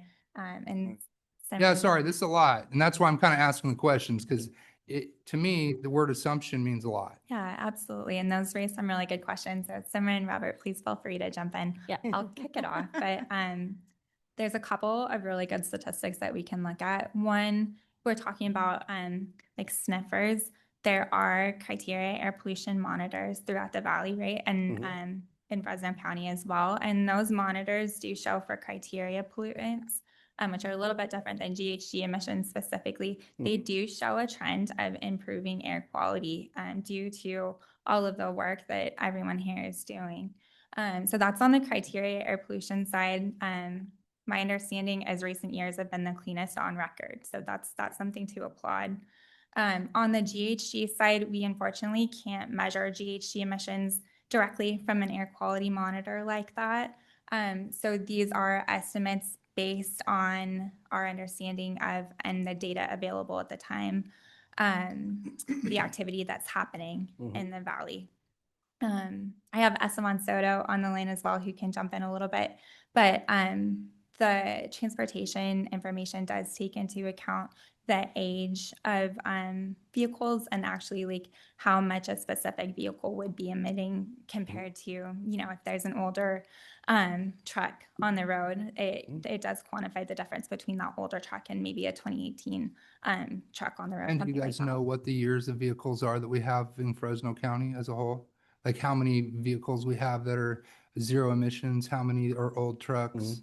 How many have, you know, not passed smog? Because I mean, we have smog laws, you know, and the smog laws seem to be getting tighter and tighter. And so and here, I guess here's another question. Does this apply? Does this apply universally? Does this apply universally? Or is this like, when you're looking at this, is this up to each city in order to go after the money and have it? Or is this going to be something that, where it says, Fresno County Comprehensive Climate Action Plan Analysis Acceptance? Does this mean something that we're going to agree to as like an entire county? Or is this just No. for money for individual cities to go after? Through the chair, if I may respond to that. Mayor, what you've got in front of you are a set of strategies that depend on funding being available.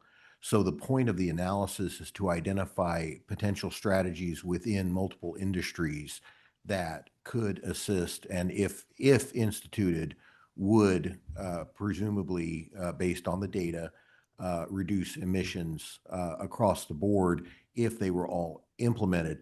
We have taken steps to indicate throughout the report that these would be voluntary and would also be dependent on funding being available. So this is by no stretch a mandate for any industry or jurisdiction, and is simply an analysis of and a roundup, if you will, an inventory of strategies that could be employed, you know, and meet the grant requirements. So acceptance is not the same thing as adoption. We're just asking you tonight to accept the report as being completed and which meets the grant requirements. Okay. I have no further questions. Thank you. I still want to share a comment just because air quality excites me. That's how I got into this work. So, you know, in Coalinga, you know, Unified School District, they're changing out all the buses. Well, all the buses they have are of a certain year. So the state knows the data on them, how much they pollute. They're not going to be able to sell them or gift them to anyone. They're going to have to crush them. So that there eliminates a certain amount of tonnage of pollution, and more so at the older the bus gets. And we did a lot of work early on. I started doing air quality work in 2002. We did a lot of work early on to change out the diesel pumps, water pumps, to electrify them. That number was also calculated in terms of the savings. But one thing I want to ruffle my collar on, and with Moses being here, is that our EV ride-sharing service that we started in Huron, the nation's first, we're at 34 vehicles in our fleet. Yeah. And granted, they're in 3 different regions, but 120,000 miles a month, taking farm worker families to their medical appointments. Calculated, that's over 300 metric tons of carbon per year. You know what I mean? And so there's definitely a way. I mean, the scientists know, they got that locked down. You know, and the air quality monitor in Huron, on top of the middle school administration building, I got that done with Assemblymember Juan Arambula in 2006. But all that data, while it doesn't identify the GHGs particularly, there's ways that they could get it because PM 2.5 is part of the diesel emissions, which also, you know, give off that GHG carbon and the VOC, all kinds of stuff. But it's pretty cool, and our air is getting cleaner. I wouldn't say it's totally because of the Air Pollution Control District. A lot of us, when I was an activist then, you know, a lot of us EJ leaders, you know, made sure those changes happened so that we could be to where we're at right now. So I would actually love to see that data that I've asked for many times to show that we actually Can somebody please that get we him that actually data? see improvements. And I would also challenge the idea that the EVs are as clean as they say they are. In fact, there's data out of the places that make them that say that they can actually be worse than regular vehicles from the time of production, from the time that they have to hit the graveyard, along with everything else. And I'd also like to state that some of these school buses, unfortunately, have been exploding in fires that they can't put out. So you have a lot of problems with this. Not only that, of how much money it takes to run, which is why California is in the position that we're in, billions and billions in the hole, because we can't fund jobs because of our energy models and because of the restrictions that we have. Now, that being said, I applaud everything that you've done, and I know that you're very passionate about this and that you believe in your cause. I think we just have a difference in opinion. So I've trained and employed a bunch of displaced farm workers that are the drivers. So every community that we operate in, we actually stimulate the local economy. So contrary to some of your statements, but let's talk about it some more over a beer. Hello, sorry, Question. Esteban Shir from Messegia. Nathan, your comments. This is a plan about climate change, right? Is what it was supposed to be. And it's apparently it affects all these sectors: transportation, building, energy, waste, industrial, agriculture. I mean, all of these. And this is about really, I guess, trying to move all of these vehicles in one way or another to electric. Correct? That's what it seems to be. Would that be right? Yes, well, yes. Okay. And you said this is a roadmap to municipalities to implement. So, you know, it's a plan. Do you know what the costs are associated with this plan? It's an analysis, Supervisor. It's not a plan. A plan has a very specific legal definition.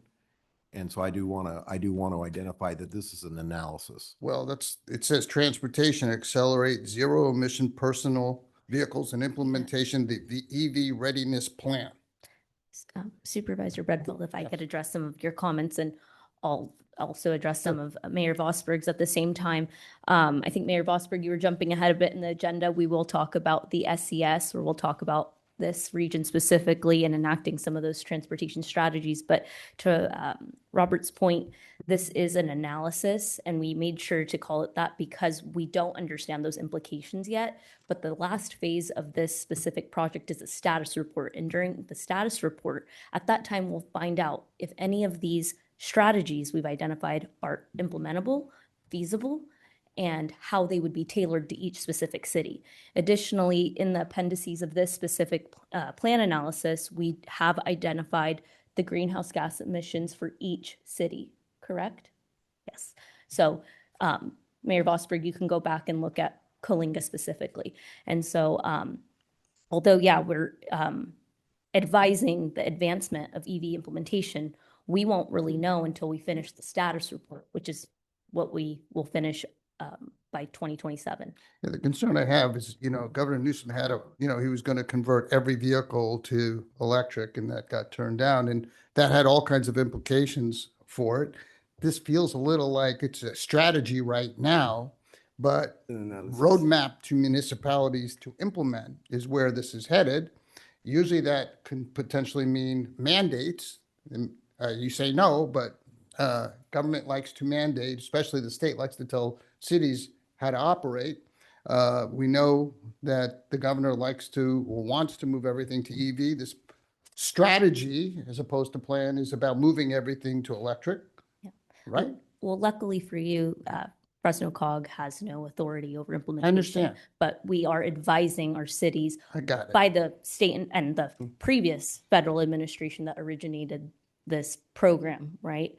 And so we're only acting under the guise of what our former federal administration had identified, and they actually gave us the scope of which sectors to look into. And the primary reason Fresno COG got involved was because there was this opportunity to obtain implementation dollars. At the time, some of our cities wanted to purchase new fleet.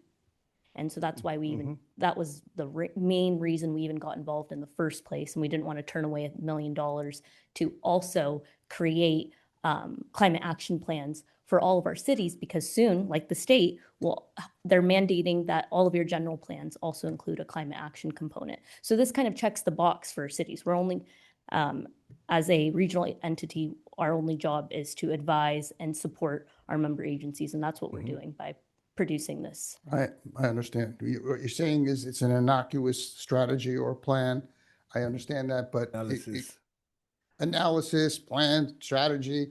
But it just raises concerns for me about ultimately having mandates, unfunded mandates that come down to cities. We understand, but we hope that by the COG taking on this climate action plan, the cities won't have to be burdened by being compliant with the state when they have to produce their general plan. And then also just having kind of a guide of what are some How potential will projects. supporting this do what you just said? Not be a burden to cities? Because we've produced a climate action plan that all of the cities can reference in their general plan, and they won't have to produce a climate action Thank plan you. on their own. And that's great work. We do that similarly for like the active transportation plan as well. We do a regional active transportation plan so the cities can check the box from the state that they have an active transportation plan in place.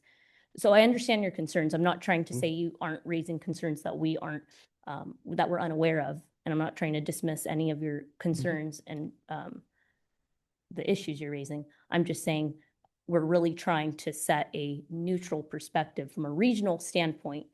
We're trying to take care of all of you. And especially given the regulatory environment that we're in. Thank you. Okay. All right. I have a question for the research team, LSA, and the person online. We haven't heard anything from that individual. Maybe they could chip in something at some point. But my question is, and I may have missed a slide in terms of what the public health costs if we go A, B, or C. Well, Esteban, feel free to jump in here. I did want to just highlight for the room that there is, if there's interest, there is an analysis of the potential capital costs and then related savings that was conducted as part of the plan. So that's in chapter 5, if there's interest to review, not to get stuck on that point. But just to bring it back to your point, we didn't look at the difference between business as planned and then the low carbon scenario, or sorry, the business as usual and then the low carbon scenario. But we did look at the public health savings that would be realized from the business as planned to the low carbon scenario. And so, Micaiah, if I could have you go back to slide 12, just one slide back for me. Thank you.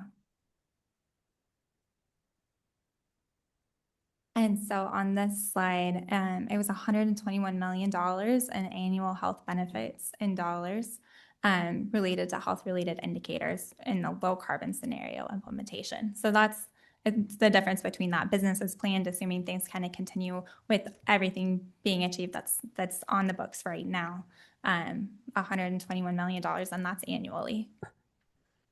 Thank you, because what I do know is that a reduction in carbon means emissions in general, right?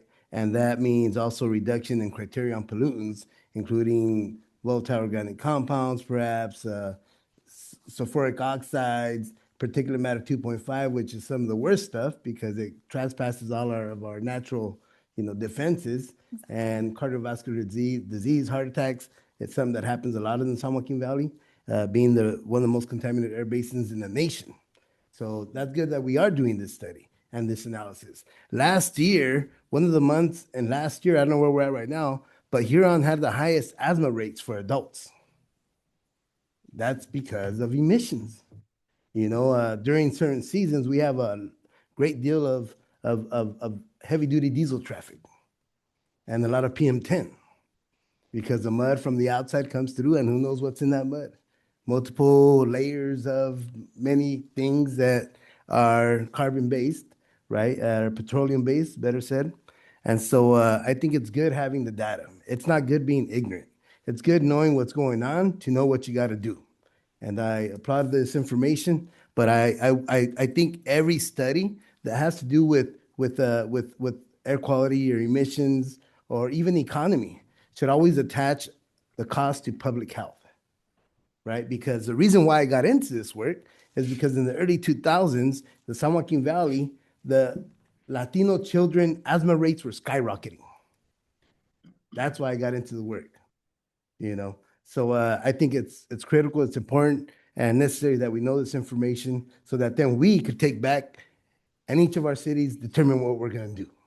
I want my kids from here on that drive, that are transported for 2 hours or 3 hours round trip to Coalinga High School to not be breathing in that diesel emission that comes in through, the bus, God forbid that bus explode. I don't want that to happen, but I think I have not heard of that yet. Send me a link. I'm curious. But so it's about the health and well-being of our community. Thank you, Ray. Most importantly, our children, right? I'm sorry? I said thank you. I say thank you, Ray. Oh, is that a conclusion statement? Well, as I conclude, I know. thank you. Yeah. I just had a question. With regards to the three scenarios, business as usual, business plan, I didn't get a chance to read the entire report. Does it have an economic, how much it would cost for us to get, if we went each route, the costs? Does it break down in the actual report? I just want to. There is cost associated with each. Yeah, there's a financial analysis. Thank you. Comments from the public? Yep. Any comments from the public? Hearing none, so do we have a motion to approve? Motion from Second. Huron, second from Fresno. All those in favor? Aye. Any opposed? No. One opposition, Coalinga? No. Motion Opposed. carries. One opposed, Coalinga. Did you get that? Did you get it? Motion carries. Okay, I have a question, and it's not with the next one, it was with the previous one. The question is with our previous motion and that both failed, does the county have to recuse themselves since it's part of their issue that's creating this problem? Wouldn't it be that they would recuse themselves from the vote? I just have a question, that's all.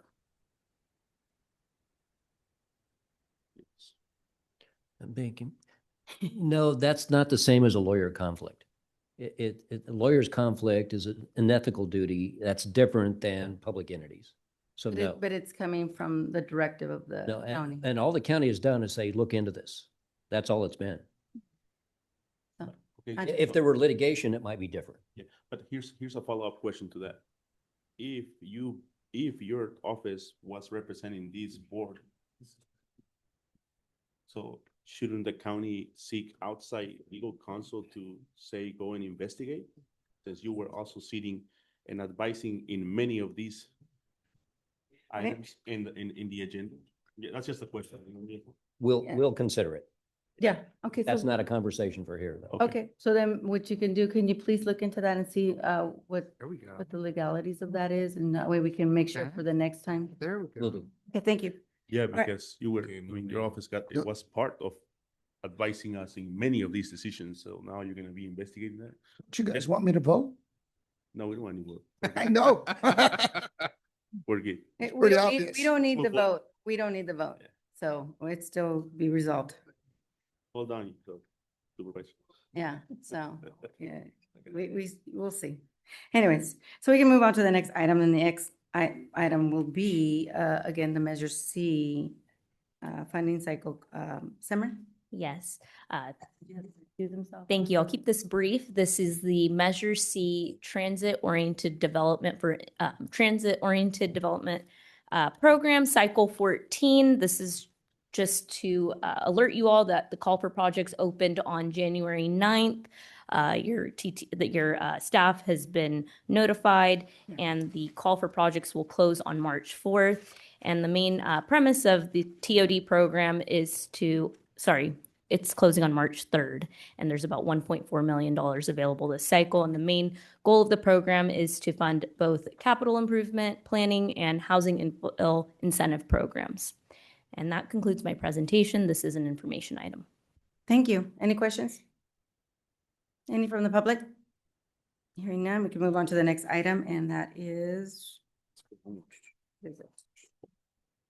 FCOG, Regional Transportation Plan, and that is Paul. Thank you, Madam Chair. Good evening, members of the board. So this evening, I'll want to give an update on our regional transportation plan, sustainable community strategy. Every 4 years, this body is required to develop and adopt a regional transportation plan, also known as an RTP, and in conjunction with that, a sustainable community strategy, which is the SCS.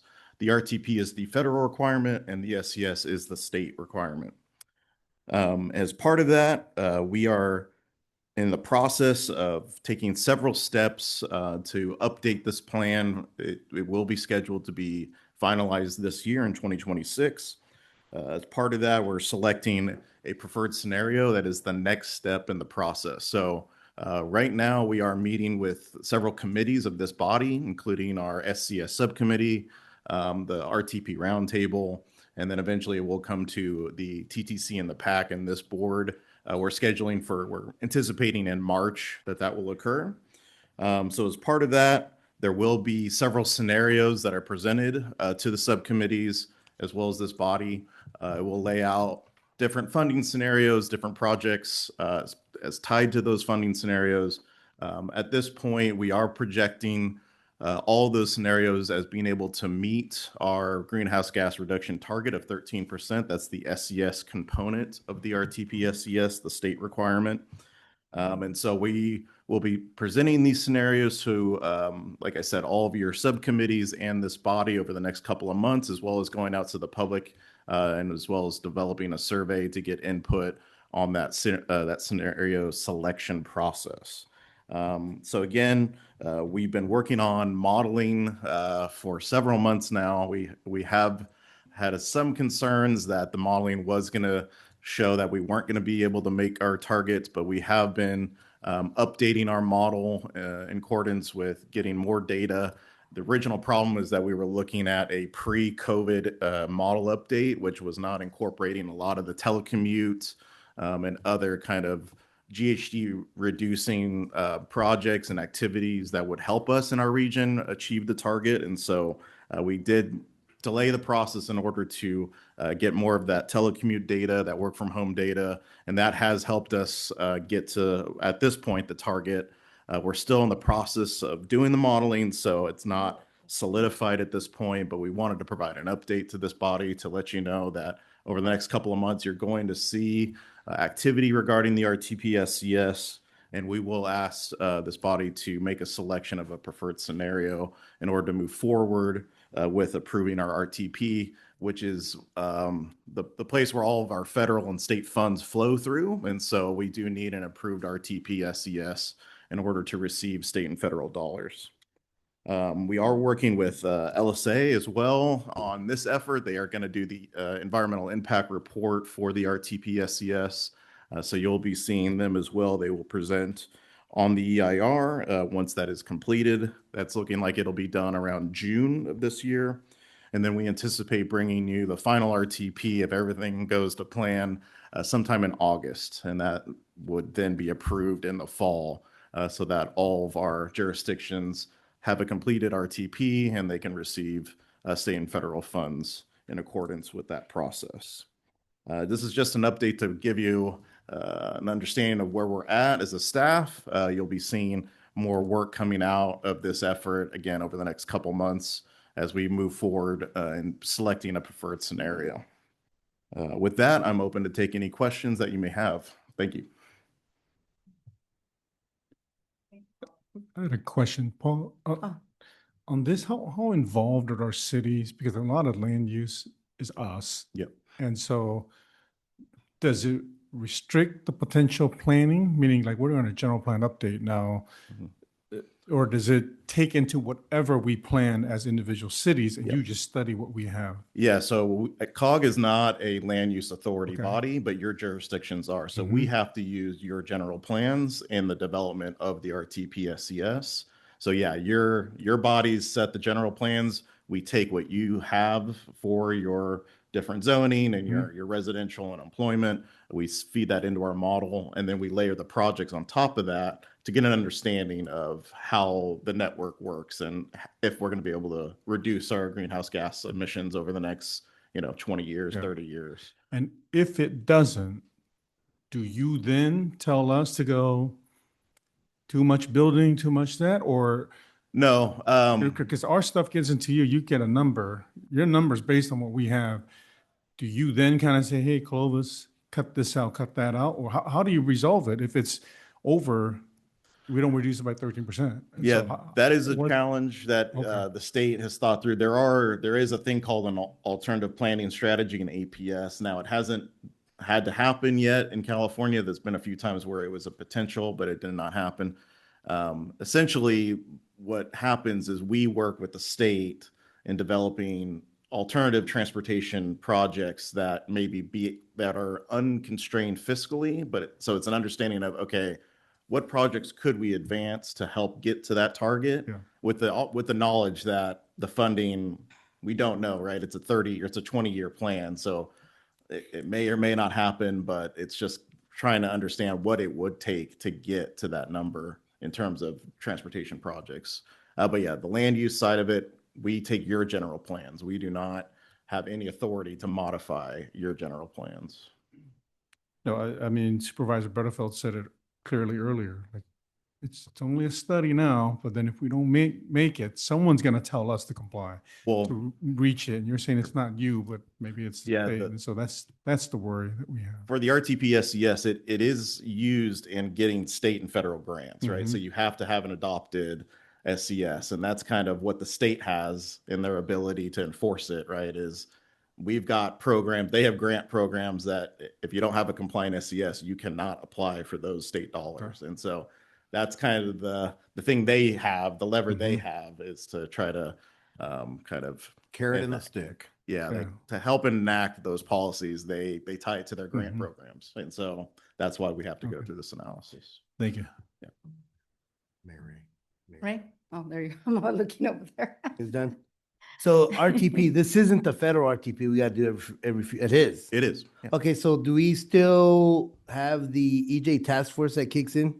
Yeah, so there's an EJ subcommittee. They also will be advising on this as well. We'll reconvene that. They were early in the process, we convened it, and then we bring it back to them once we start going through the scenario selection process. Yes. Awesome. Thank you. Anybody else? Any from the public? Hearing none, we can move on to the next item, and that is Caltrans report. Thank you, Madam Chair, members of the board. A couple of announcements, and these announcements will be going out to city staff as well. So with the new administration, there's been some significant changes in Buy America requirements. There used to be in place some general waivers that would allow for some exceptions to the Buy America. Those are specifically being rolled back when it comes to manufactured products. One of the first rollbacks actually happened in October of last year. That one was that all manufactured products permanently incorporated into a project must be assembled in the U.S. So that was for October 2025 and prior. Starting in October 2026, they must be both manufactured in the U.S. and have the cost of the components of the manufactured product that are mined, produced, or manufactured in the U.S. be greater than 55% of the cost of all components. And I bring this up because I think it is relevant to a lot of your projects, but just know that we will be providing, Caltrans will be providing some additional information and training on that. And the invites will be going to your staff in the next couple of weeks. Thank you. Something really happy to report on is we are proud that Fresno is going to be hosting our 5th annual Disadvantaged Business Enterprise Small Business Summit. That's going to be on March 4th at the Convention Center. Registration attendance is free, not only for attendees, but also for exhibitors. We do have some notable speakers coming, including Mayor Dyer, CalSTA Secretary Toksama Shakin, Caltrans Director Dina Eltawanzi, our local district director, Michael Navarro will all be speaking at the event. So I do have flyers for both attendees and exhibitors that I'll put back there on the back table. Some update on a couple of Clean California projects that are going on. The State Route 41, McKinley Community Garden and Public Art Project. That one is wrapping up. Should be done tomorrow or early next week. So we're really excited about that one.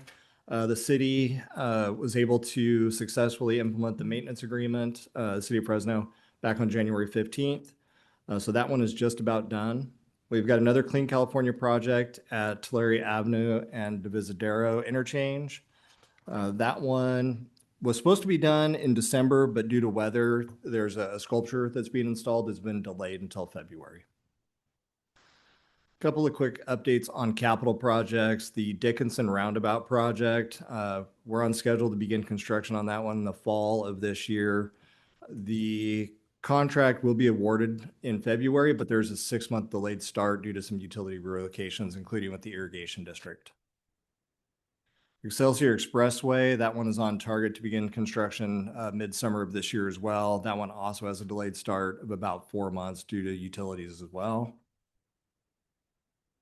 The Shaver Lake Viaduct, that one will be going to construction late spring, early summer, depending on weather conditions, snow melt up in the area. Two-way traffic is going to be maintained for most of the construction with one-way reverse traffic control. Once we get to stage 3, we'll have a temporary signal in there. That is all that I have for project updates. I have a question. Any questions? Yeah, I have a question. City of Mendota, I think like a year and a half ago, you guys, Caltrans went and installed, it was gonna be for the flashing beacons for the pedestrian walkings. And did, I think, at least 7 or 8 along 180. The sticks are there, but the lights never made it. So can you look Sticks into and no that? lights. I will look into that. Yeah, so what's going on, with that one? We need, there's a lot of kids walking there. So that's one issue there. The other one is Highway 33. Lots of trucks, lots of traffic in there. Still no solution provided. FCTA was supposed to look into that. So I'm gonna talk to Moses, I'm sorry, and Caltrans. So Was that the passing lanes? Yeah. Potential on 33? not the passing lanes, but the pedestrian walkings. Okay. So what's gonna be the proposed solution to that? I don't want that thought to be left out. We really need to come up with a solution because there's a lot of people and kids crossing there. There's been fatalities in that road right there, and we don't want that happening again. So something must be done. Okay. So those two things, I will be following up on them. I got you, Mayor. Thank you. Anyone else? Yeah. So I know you guys are going to be working on the project in Kalinga. I think it's a lot of road diets, a lot of bike lanes, and a lot of things of that nature. One concern that residents have is that on that same, I think it's Jane, where we've asked for some kind of traffic calming going out towards the I-5, coming into town. There's plans to put bike lanes from Merced, I think, to Thompson Street. And we actually just recently had an accident at Merced Street because of people not slowing down. And so we're wondering, like, if we put bike lanes there, how is there going to be a safe area for people when we're already having issues in that area with people slowing down? So that's one concern. And then also, I would just like to say that our public is, on social media, they're just really unhappy. They're calling it Nightmare on Elm Street because they're really not in favor of going from their 4 lanes to 2. They're really not in favor of that. I've polled people, I've asked people, even people who are avid walkers and bikers have said they just think it's going to cause more problems. And I know this project is slated and it's ready to go, but I feel like that I have a duty to inform about what the community's concerns are. And I know you've scaled back the project a little bit near Cambridge to take it back down a little bit for some of those traffic concerns.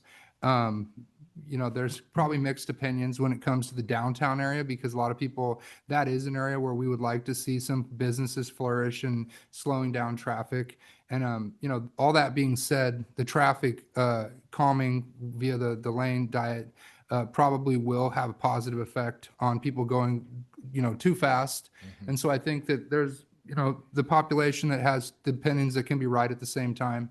One, they want to stop accidents, but 2, they don't really have an idea of how this is going to affect them. And so I guess my question is that in some of the areas we see where you have slated for dual bike lanes in favor of taking a road diet, will there be further analysis to show if people actually are using those bike lanes and if it actually has a positive effect in the future? And what happens if they find out that people are not using those bike lanes that we put in favor of taking out?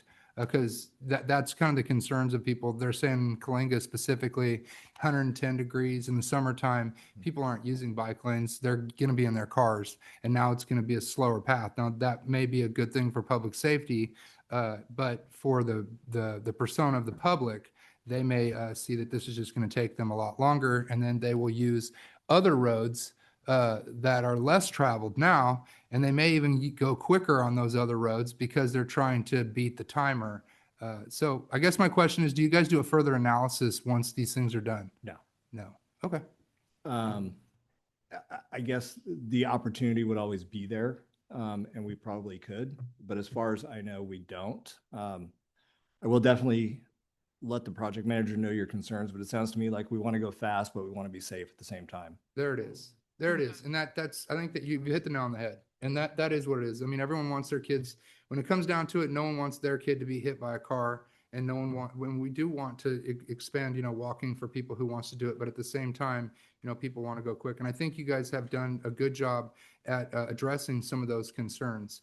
But I felt like that since people are telling me, I should tell you. Okay. So I appreciate Noted. it. I will definitely let the project manager know. Thank you so much. Any other questions? I don't have a question, just a comment and, thumbs up. Thank you, Caltrans, for the Clean California, the grant that we finalized. And before I left on the 12th of December to Mexico, and it was beautiful, sunny, awesome. You guys missed out. Good food, delicious. Anyways, we had a mural unveiling. I think we have the longest mural in the valley. It's over 200 feet, maybe longer, but it's a beautiful mural.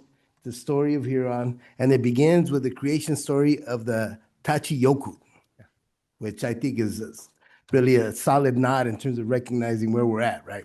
So, and Michael Navarro came through. We're excited to have him out there. He brought his crew and took a bunch of pictures. And it was the day we had our Christmas parade too. So there's all kinds of folks. We had Danza Azteca and some good music and food and all that stuff. But just to tell Michael that we very much appreciated him joining us, and thank you, Caltrans. That was a beautiful project where we're able to put up more lighting, hydration stations, and more benches, and it just has really uplifted the spirits of my community residents, my folks, and awesome. Glad to hear that. Thank you. Okay. Any other questions or comments? Okay, moving on to the next item, and that is the One Voice DC. Yeah. The One Voice DC Advocacy Consultant. Yeah. No, we're going on with this one. The One Voice DC Advocacy Consultant Agreement, Brenda? Yeah. I know, but it's okay.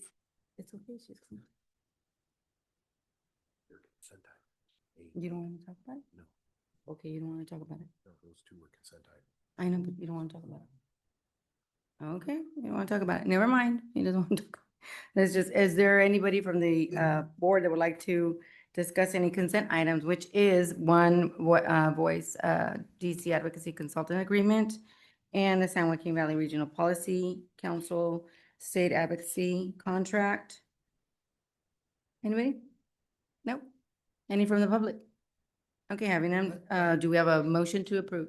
I'm sorry, I just wanted to ask you a question on the state advocacy contract. And see, then that's why I was asking if you want to, okay, let's talk about it. Fresno COG was asked to assume the contract by Corey Consulting because of a problem in, I don't know which city it was.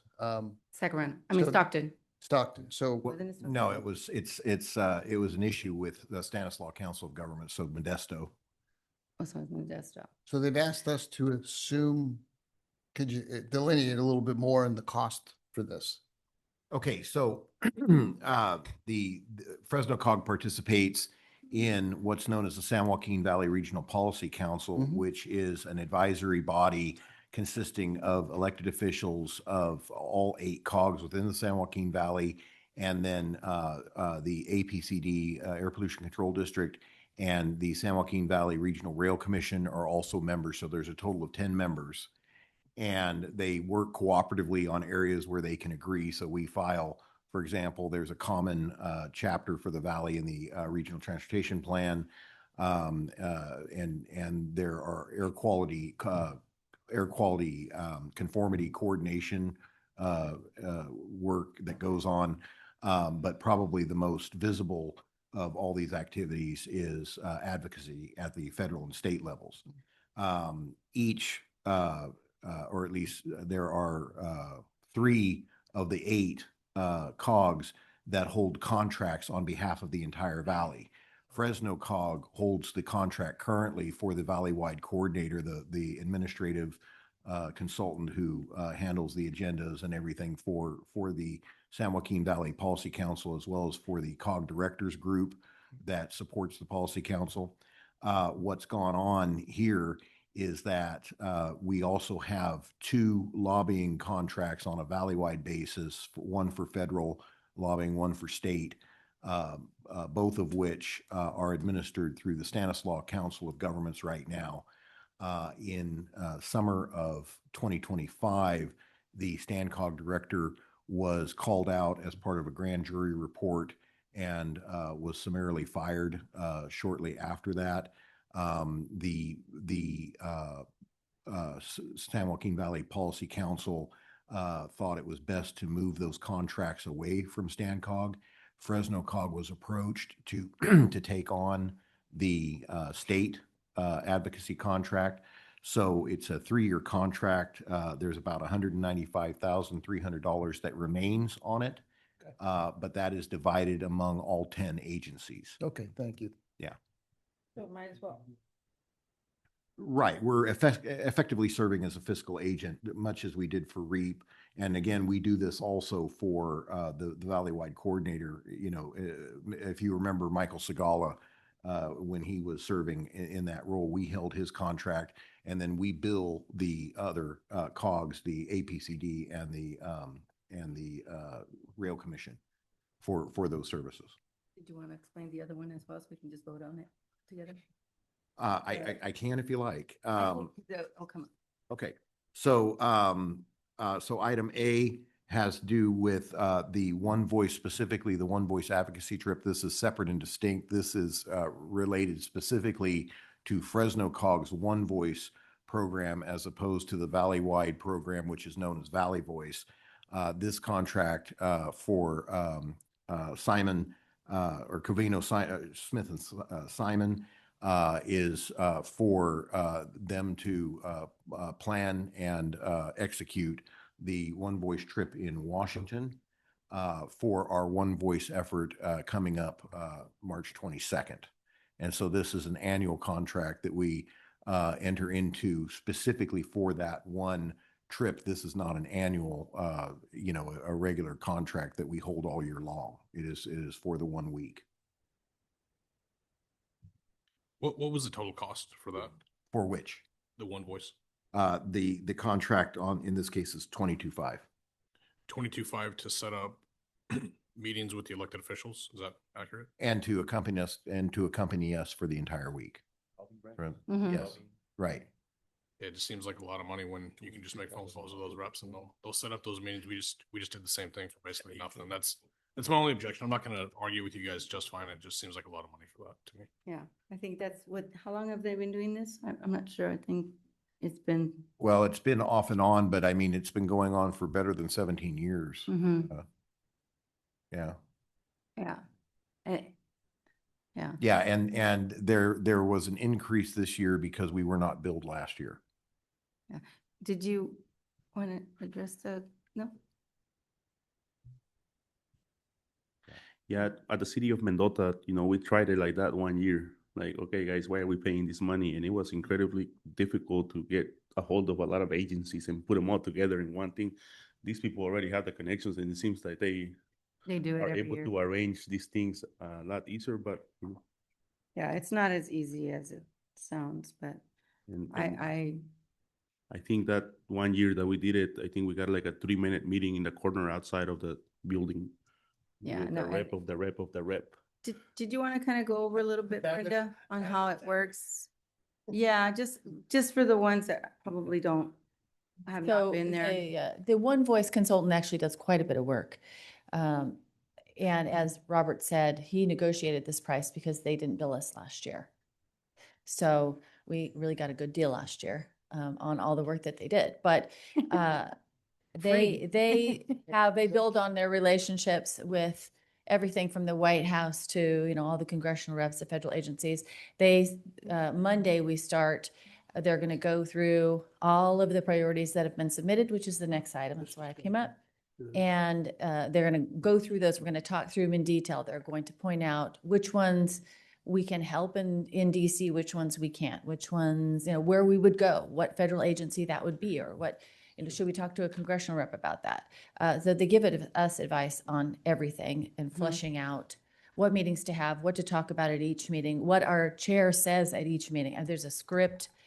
When you're coordinating 20 plus people, that's a whole nother experience, getting through security, all of the things that are needed for getting into different federal agencies. Reserving all the rooms. And the transportation. And so there's a lot of work that goes into this trip starting Monday and feeding into even the follow-up that they do afterwards on all of the priorities. I really found it good. I think when we use Townsend, right?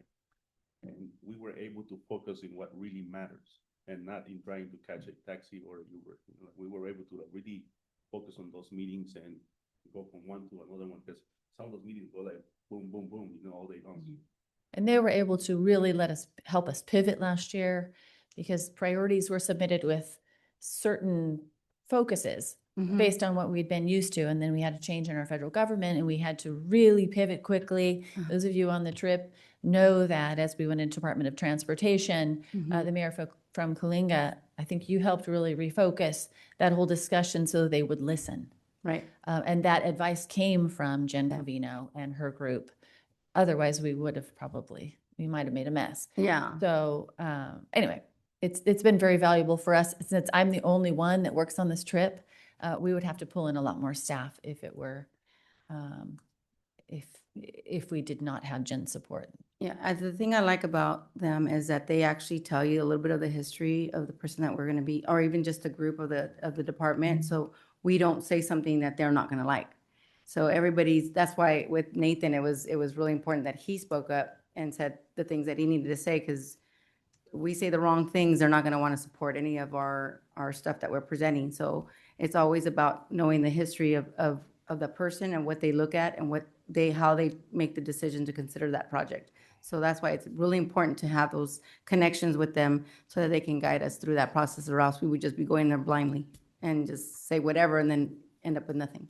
So I really enjoy Jen. She's always been really helpful and very informative. She knows a lot of what's going on. You were there, and a lot what's going on there. She gives you all the information that you need. Otherwise, we just go in there not knowing nothing and just ask. The drama, you Yeah. need to know a lot of this stuff so you could maneuver through the right pathways and Yeah. Manage, control chaos. Yeah. Because we were pivoting on certain days and she made it all happen.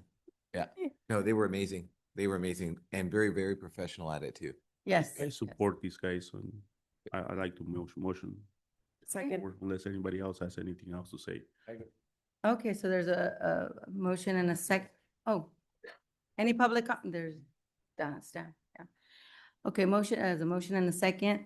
A motion from Annalisa. Okay, Fresno, and all those in favor? Aye. Any opposed? Okay, one opposition. Kingsburg. Hearing none, motion carries. Yeah, thank you guys. You know, it is important. All right, we can move on to next item, and that's also, okay, the Valley Boys. Brenda, informational. This is just an information item. We've received 14 priorities to date from different entities and the cities in this county. And we, again, as I said, we start Monday reviewing all of the priorities in detail, evaluating them, and we'll come back in February with a recommendation project list for you to evaluate. We'll come back with all the information about the projects what they're asking for and all the details. I just wanted to give you an initial look at what we've received to date. Our timeline is very compressed. When I bring these back to you in February, we need you to approve them in February, making it a final decision on what goes and what doesn't. We won't be able to add a bunch of things or come back in March because our trip is March 22nd. So I just wanted to give you a first look at what we received so you're aware.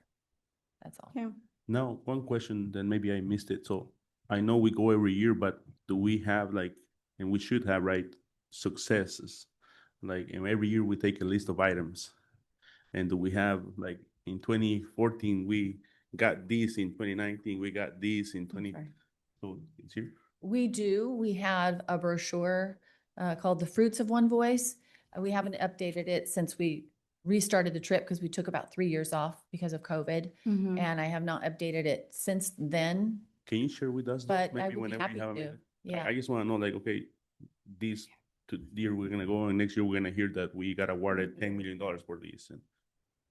And coming from this trip, right? Yeah, we had that airport also that was, they helped fund it, wasn't It's it? with Jim with Costa? the changes in the federal government, it's a little bit hard to track because some things have gotten delayed. So earmarks have been granted and then held and held and held and not moved forward as fast. Mhm.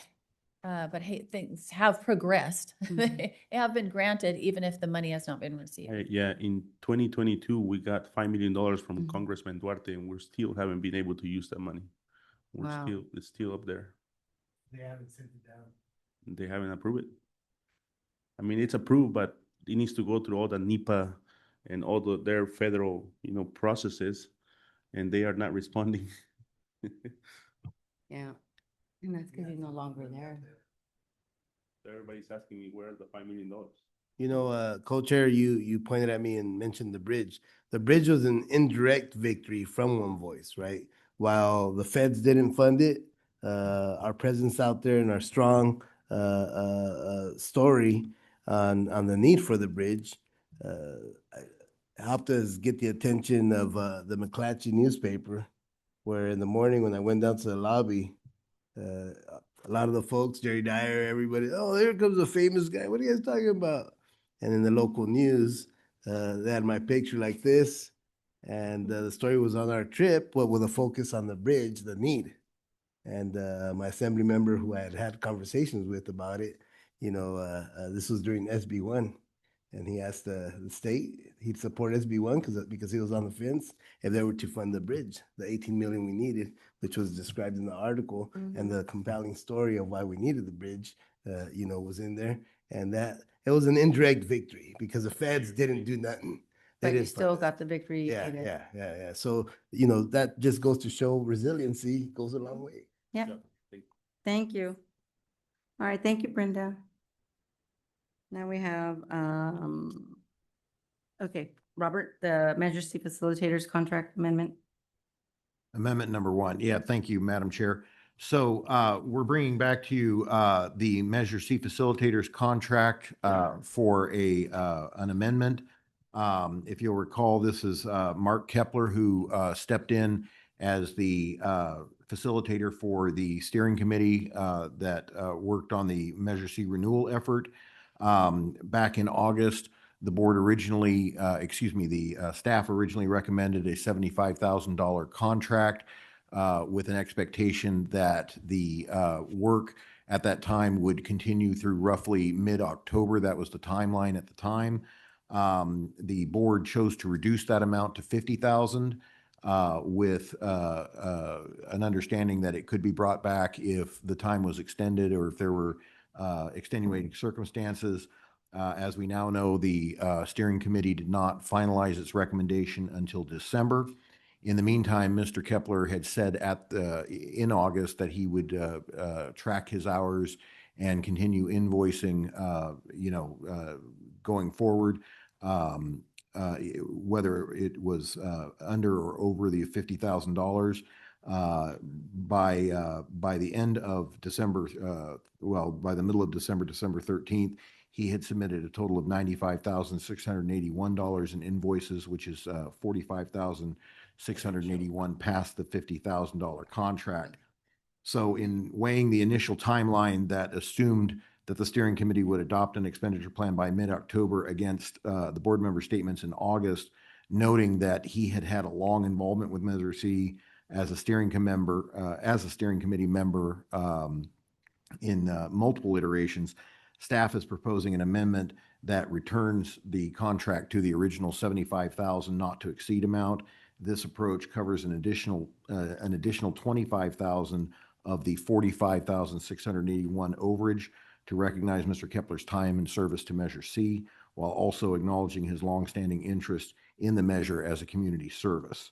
So we are asking you to authorize the executive director to approve amendment number 1 to his contract as the 2026 Measure C Steering Committee facilitator, including an additional $25,000 for a total not to exceed contract amount of $75,000.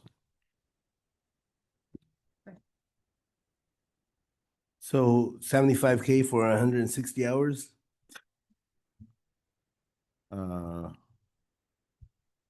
Or do I read it wrong? The 160 hours, I'm not sure how many hours. I'd have to do the math here because it was 95, 681 divided by roughly 315. So his total hours spent, that was the original estimate. His total amount hours spent was 303, roughly 304 hours based on his hourly rate. And just keep in mind that the 50 was if we were to stayed within that the schedule, that timeline that was presented at that time. Since we went over, he went, how many months over? Roughly a month and a half. Because it was supposed to be completed by October, and we went all the way till early December. I believe we had this contract with them. I remember that night. I believe it was Jerry that kind of championed the meeting in the middle, bringing it down to 50. Mm-hmm. My thought is we had a contract with Mark already. I think at the time, the timeline, which was changed, seemed like every month, but at that time, sitting there, I believe there's 3 scheduled meetings moving forward from there. Could be off a little bit, but I also do remember discussing that with the dynamics of what was going on, it was understood that it may go forward. Mm-hmm. Mark was at that podium as well, recognizing that, to my recollection, and he was accepting of whatever our contract, even whatever amendments that we had. I understood that we already had a contract with him. I know that he invoiced us, but it's almost like we're going back at this for a second time on a contract that was already approved by both parties, by he and us. I heard what you said, Alma, but yes, it was extended, but my understanding that night is that it was understood that it was going to go until it was needed to be done, and that contract was covered in that time. Just my thoughts. Call that conversation too, and the piece to add to it is that he also said that if I go over it, and this is in the minutes, then it will be up to you guys to pay me or not. But I will keep invoicing you. I'll keep track of the time that I use. That's what he said. Yeah, that's why he was taking. So That's why he was taking if that record is of it. documented and that is legit, why are we gonna pay him 25K more? Well, he was going to document the hours he went over, and then he would bring it back to us to either approve it or deny it. But the thing is that he did work it. He did work those hours. It wasn't volunteer. I get it. So it was volunteer? It was not volunteer. I get it that we said 50 is the max, but that was with the condition that we only went up to October. But since we didn't go, it went past October, it's only fair that he still met with the steering committee and worked with the people still regarding the measure. So it was his time that he worked on. And to me, if it's owed, you pay it. You don't dispute somebody's time of working, regardless if we had an agreement, but it was also That's an agreement we It- stick to, right? But it was not because he chose to prolong the measure. It went over the extended time because of all the meetings that they were having and challenges that they were having throughout that process. So it wasn't, I so don't it know, it wasn't, just seems like a lot of money that it's a salary that somebody will earn for we would have, if it would have, 1,040 hours in 1 year. but if it would have been Kindle, you would have been paying it either way. So what I'm saying is that just because it's. I'm saying maybe we but could use some of that money to cover the next 2 months of the other. Well, it's not his fault that it's going to legal. The other thing is that because it's not fair to him that it went past that timeline. It wasn't something he did. It was because of all the controversy and all the changes in dates of the meetings of the steering committee. So it wasn't him changing the dates. It was being changed because there were things that were coming up. They needed other people there for like the groups that you had with the experts there to give advice, and that took time. That was not something he created. That was something that was created because the steering committee was Requested asking additional for more information. So that's something out of his control. What is So the- if- And what if we Contract. said we'll give them What does the 65K? contract say for time? And all I'm saying is that if it would have been Kindle, and if that time would have exceeded, we would have had to pay it either way. We were gonna pay for her even more. The only reason why we went with Kepler was because the board did not want to continue with Kindle. So they recommended And Mark's cool. Kepler. I like Mark. And What if they we rec- did 65K instead of 75K? What is the That's at the contract? board's- say? the contract that was approved at the time was for 50,000.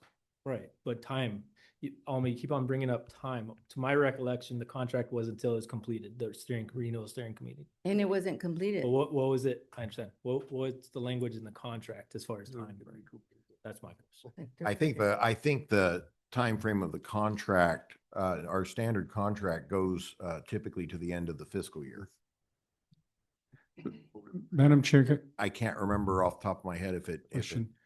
Is this being asked by Mark or is this you guys asking? No, on that's behalf? him. He submitted that invoice. No, this is not the invoice. This is just the overview, the contract itself. So is he asking you to ask us for the extra 25? Or are we just being generous and asking because we do have these timesheets? Yeah. That's my first question. The understanding, as I understood it, at the time in August, was he accepted the 50,000 with the proviso that he would continue to track his hours regardless of whether it came in under or over. I understand that. so- Right, and so- But was there a formal written request for you to put this on the agenda to Oh, ask yeah. us for this extra money? If it isn't, I look at the contract and I go, it's for deliverables. It has nothing to do with time. And so it has strict deliverables that he has to do, whether it's 5 years or it's in the time frame that he has. I think, I know we talked about, yeah, you can keep track of your time, but we were pretty firm. Fresno, a couple of us are pretty firm with, 50 is generous with what we needed to do to complete the contract. So I'm sticking with that unless, and if you are asking, you need to come before us. We can actually see as well. I expect that if you're going to come ask for money, that you need to come forward and defend yourself. So that way we can, before. So presently, I don't, I think he has support. a question for him. The question was if there was an invoice that was submitted to the COG, right? So No, I think all invoices are going to be there. I'm just saying he's going to invoice. That's his job. He Mhm. said he would invoice. Mhm. But to come back and ask, that's a whole separate issue. So I'm trying to understand, did he say, hey, I know we only got 50, I already got my 50. You already have my invoices, ask the board for the rest, the 25. See, I want to understand that part because if he didn't, what are we doing? we're good. Yeah. Yeah. The question, can you answer? I let him. He wants to answer. Are you Yeah, gonna? and the answer to the question was that there was, as I understood it, there was an understanding that if he went over, we would at least bring it back to the board for its consideration. With the understanding that the board may not choose to approve it for the reasons that you mentioned. So what we can do is check the minutes. We don't have to vote on this today. They can check the minute. We're going to vote on this today. Excuse me, but if the question is about what was said, and if there is minutes that reflect that, that's what the conditions were, or that was approved at the time, I would rather make sure that that's what we voted on, and that it reflects the same thing on the minutes. So there should be I think minutes. we're ready for a vote. Wouldn't Yeah, it? I'd like to speak. Mayor Purcell was Okay. first, and then you can go. Okay. Yeah. I just think that if that's something that we agreed to, then we do it. If not, then we don't. I just want to make sure that we are there. I don't want to just say no, and then it turns out that it was something that we agreed to. You can vote and just no, then you can go back and say the board decided no. Right. So just a quick question. We approved the 50 and we anticipated that through October, correct? Is that accurate? That is correct. My question, I think directly, specifically to you, Robert, not to leadership at this point, but to you is October, November, December, we're now at the end of January. At the end of October, we knew that this wasn't going to happen. Why are we having this conversation in January? His final invoice was submitted December 13th. And I respect that when he invoiced it, but at the same time, we knew that those services were continuing. Beyond that, I think that I believe there was an error somewhere along the line that I'm trying to figure out why we're hearing this months later. When we knew it was going to be October, it's not going to be a secret that an attorney is going to bill you. No offense, Mr. Sloan. They're going to bill you for every minute they can. So why are we going months without an anticipation of an invoice? Because the way that I understood the discussion in August was that he would go through the funding that he received in the original contract, 50,000, and continue to invoice so that at the end there would at least be an effort at reconciliation. Whether it was approved or denied is up to the board. Okay. And with respect to that, I would say that when I was voting for this that night, in no way was I authorizing 50,000 through October and then a blank check from there on out.